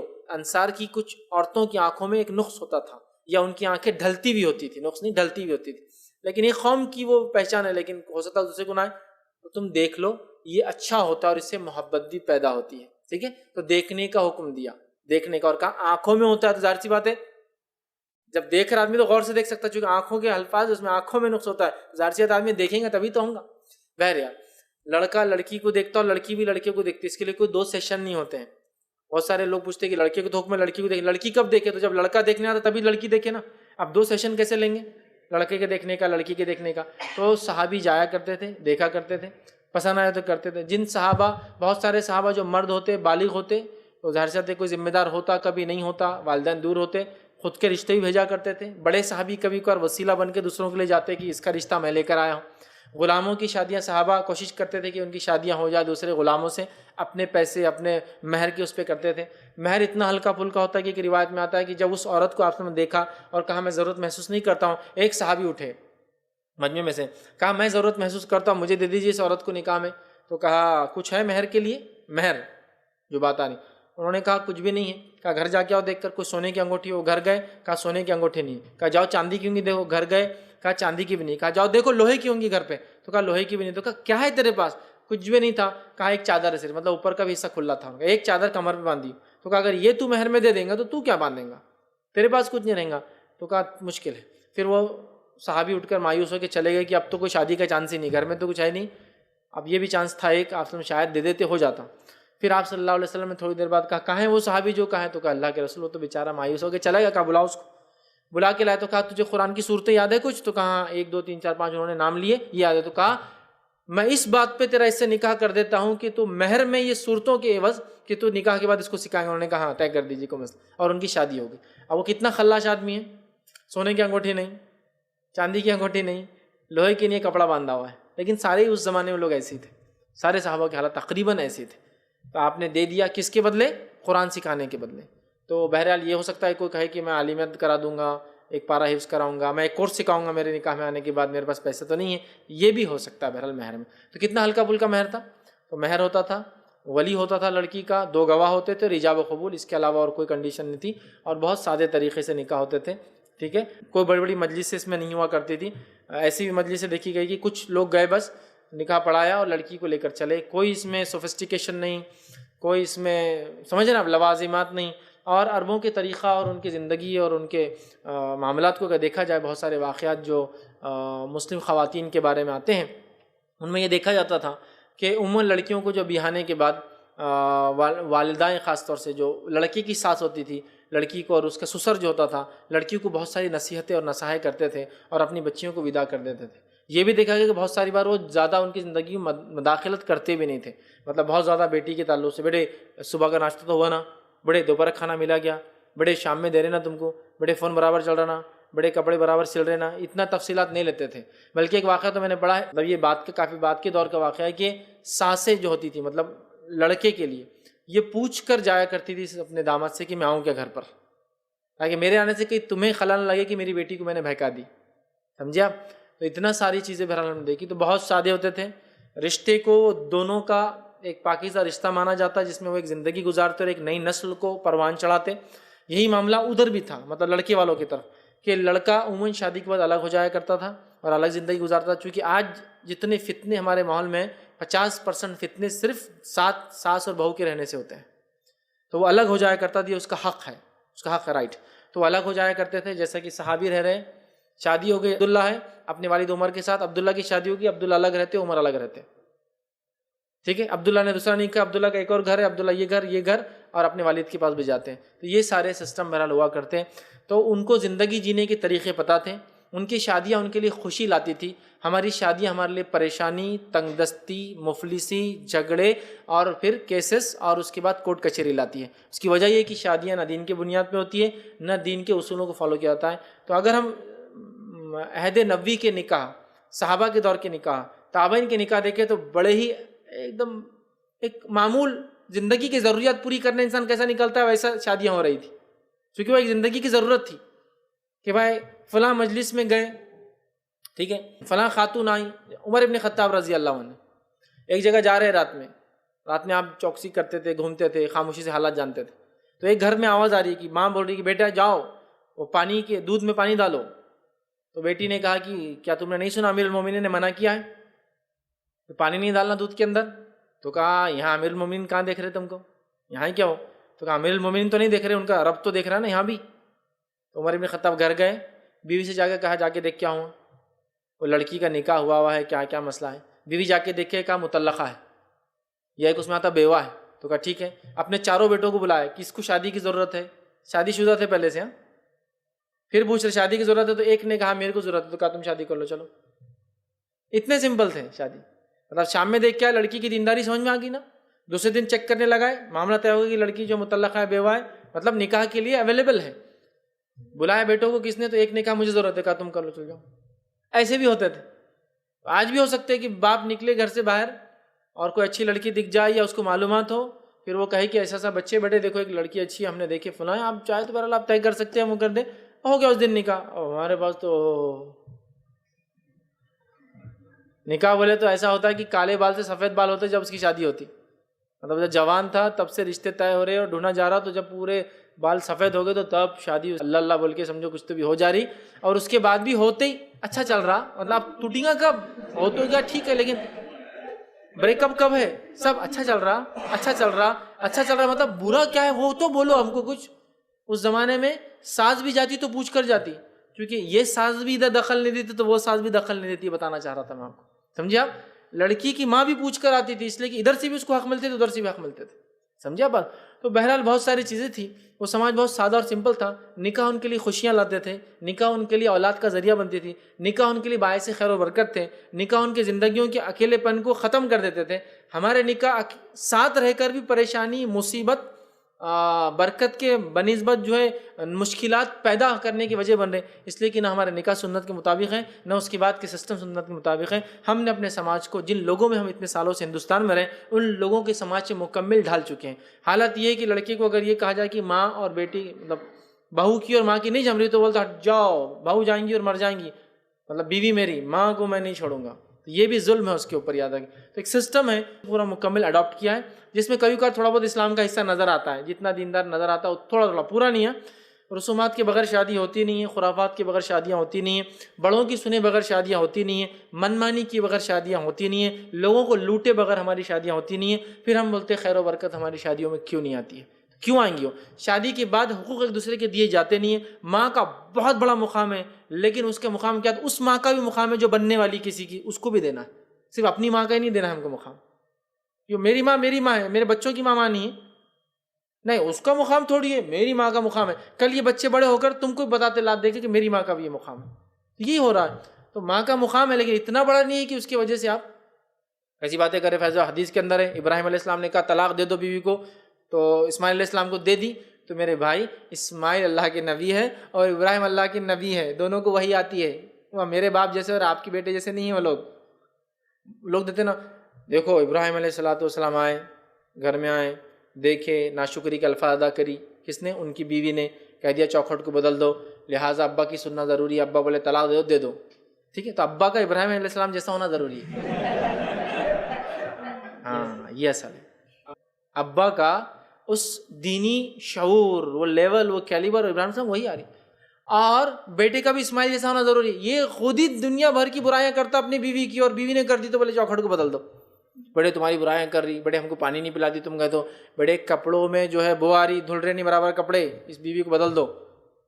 تو بیوی کا کپڑے دھونے والی ہے، بیوی کا جھاڑو دینے والی ہے، وہ سب بھی کام کریں گی۔ وہ حدیثوں میں آتا ہے صحابیت یہ کرتی تھی، لیکن ایک طرفہ ہی حقوق ہم مانگ رہے نا، دوسرا دو بھی تو اس کو، اس کا حق دو تو اس سے حق لو اپنے، اس کے حق تو دے نہیں جاتے ہیں، ٹھیک ہے۔ تو یہ بہت صحابہ کی اس میں معمول تھا۔ علی بن ابی طالب رضی اللہ عنہ کا نکاح ہوا، انہوں نے ایک گھر بنا لیا اپنا، گھر میں کچھ نہیں تو آپ صلی اللہ علیہ وسلم نے ان کی ذرا بیچی، ذرا بیچ کر ایک چٹائی بچھانے کے لیے، ایک تکیہ گھاس کا، اور ایک آپ صلی اللہ علیہ وسلم نے انہی کے پیسوں سے خرید کے دیا، ایک جگ اور پانی کا گلاس، اور وہ الگ گھر میں رہنے لگے۔ سمجھے آپ؟ بس ایسی لائف تھی وہ لوگوں کی، تو خوش تھے وہ۔ لیکن ہمارا مسئلہ یہ ہے کہ ہم لوگ تہذیب کو، اپنی تہذیب، اپنے کلچر، سنت اور قرآنی احکامات سے اوپر ترجیح دیتے ہیں، جس کے نتیجے میں یہ حال ہے کہ اگر کوئی گھر سے الگ ہوا تو گھر سے الگ ہو گیا، گھر سے الگ، ماں باپ کو چھوڑ دیا، مطلب ہر چیز ہم نے ایسے انٹیکٹ کی ہے خرابی کو، کہ خرابی میں ایک دوسرے کو ہم برا بولتے ہیں، اور نیکی میں کوئی نہیں بولیں گا بہت نیک انسان ہے، ہاں ہوں گا، برائی کو الگ ہوگا، دیکھو فلاں ہوگا، مطلب جو چیز اسلام کا حصہ ہے اس کو ہم عمل نہیں کریں گے، جو اسلام کا نہیں اس پہ عمل کرنے کے لیے ہم کو مجبور کیا جا رہا ہے۔ تو بہرحال وہ شادیاں بڑی سادی سمپل ہوتی تھیں، بس میں تو یوں کہوں گا ایک زندگی کا معمول تھا، بس زندگی میں جیسا چیزیں ہوتی چلتے چلتے نکاح بھی ان کے ہو جایا کرتے تھے، کوئی سوفسٹیکیشن نہیں، کوئی اخراجات نظر نہیں آتی مہر کے علاوہ، 4 ہی کنڈیشنز دیکھی جاتی ہیں ان کی شادیوں میں، ولی کا راضی ہونا لڑکی ہو تو، مہر کا ادا کیا جانا، ٹھیک ہے، 2 گواہ ہونا اور ایجاب و قبول، یہ کنڈیشن اور شرائط نکاح کے۔ اس کے علاوہ تمام جو چیزیں ملتی ہیں، خطبہ نکاح فلاں فلاں مسجد میں، یہ سب سنتیں ہیں، نہ بھی ہو تو بہرحال نکاح ہو جاتا ہے۔ اس بات کو سمجھنے کی ضرورت ہے، تو ہمیں بھی چاہیے اپنے نکاحوں کو سمپل کریں، سادہ کریں، سنت کے مطابق کرنے کی کوشش کریں، تو انشاءاللہ عزیز بہت سارے اخراجات ہمارے بچ جائیں گے، اور بہت سارا پیسہ جو ضائع ہو رہا ہے انشاءاللہ عزیز امت کے کوئی بہتر کام میں آئیں گا، جس میں بہت ساری چیزیں، جس میں امت کو اس مال کی ضرورت ہے، جو ہم خواہ مخواہ کے نکاحوں میں اور ولیموں میں شان اور شوکت دکھانے میں بہرحال برباد کر رہے ہیں۔ اور کتنے پھر چیزیں ایڈ ہوگی، رسومات، خرافات، جہیز اور بدعتیں اور عیدیاں اور پتہ نہیں کیا کیا ہے، اس کو گنواتے رہیں گے تو شاید دن بھی نہیں پورنے والا ہے۔ لہٰذا کوشش کریں اپنے نکاح کو ایک دم سمپل، ایک دم سادہ اور ایک عام اعتبار سے کرے، اللہ تعالیٰ آپ دیکھیں گے برکت دیں گا، خیر دیں گا، اور انشاءاللہ عزیز یہ دنیا اور آخرت میں بھلائی کا جو انشاءاللہ باعث ہوں گا۔ اگر ایسا نہ کیا، سنت کی مخالفت میں کیا، تو پھر نتیجہ دنیا میں ہم بھگت رہے ہیں اس کا، اور لوگ دیکھ رہے ہیں نکاح کے بعد پریشان ہیں، بہت چند لوگ ہیں جو نکاح کے بعد یہ کہتے ہیں خوش ہے، بلکہ نکاح ہوتے سب پوچھتے خوش ہے، تو سب بولتا خوش ہے، تو بولتا 8-10 دن رکو اس کے بعد ملوں گا میں، پھر 8-10 دن بعد مل کے ابھی بھی خوش ہے، ارے بہت اچھا دکھ رہا تمہارا، 1 مہینے بعد ملتا تم سے، 1 مہینے بعد ملے تو خوش ہے، بولتا نہیں ہے نا، ہمیں معلوم تھا ایسا نہیں۔ اب کیا جھگڑا شروع ہوا؟ تو بولے وہ اماں کے پاس جا کے رہ گئی، انہیں یہ کر لی، فلاں کر لی، کیوں؟ ادھر کی کمپلین نہیں تھی، ادھر کی کمپلین ہوں گی پوری۔ ادھر کیا ہوا؟ آپ کی امی نے کچھ نہیں کرے، اس کو بالکل پھولوں میں رکھے، اس لیے اس کی امی کے پاس چلے گئی وہ۔ تو یہ ساری چیزیں دیکھنا ہوتی۔ بہرحال یہ تمام چیزیں سسٹم ہے، ہم نے اپنا، جب ہم شریعت کے مقابلے میں اپنا سسٹم بناتے ہیں تو یہ نقصانات ہم کو بھگتنا ہے اور ہم بھگتتے رہیں گے، لیکن جب ہم شریعت کے مطابق چل جائیں گے انشاءاللہ عزیز دنیا بھی خیر ہوں گی اور آخرت بھی انشاءاللہ عزیز ہماری خیر ہوں گی۔ تو اس طرح کے سادے اور سیدھے اور اتنے آسان نکاح اس زمانے میں ہوا کرتے تھے۔ انشاءاللہ عزیز ہم اپنی بات کو یہیں ختم کریں گے۔ وآخر دعوانا الحمد للہ رب العالمین، سبحان ربک رب العزۃ عما یصفون وسلام علی المرسلین والحمد للہ رب العالمین۔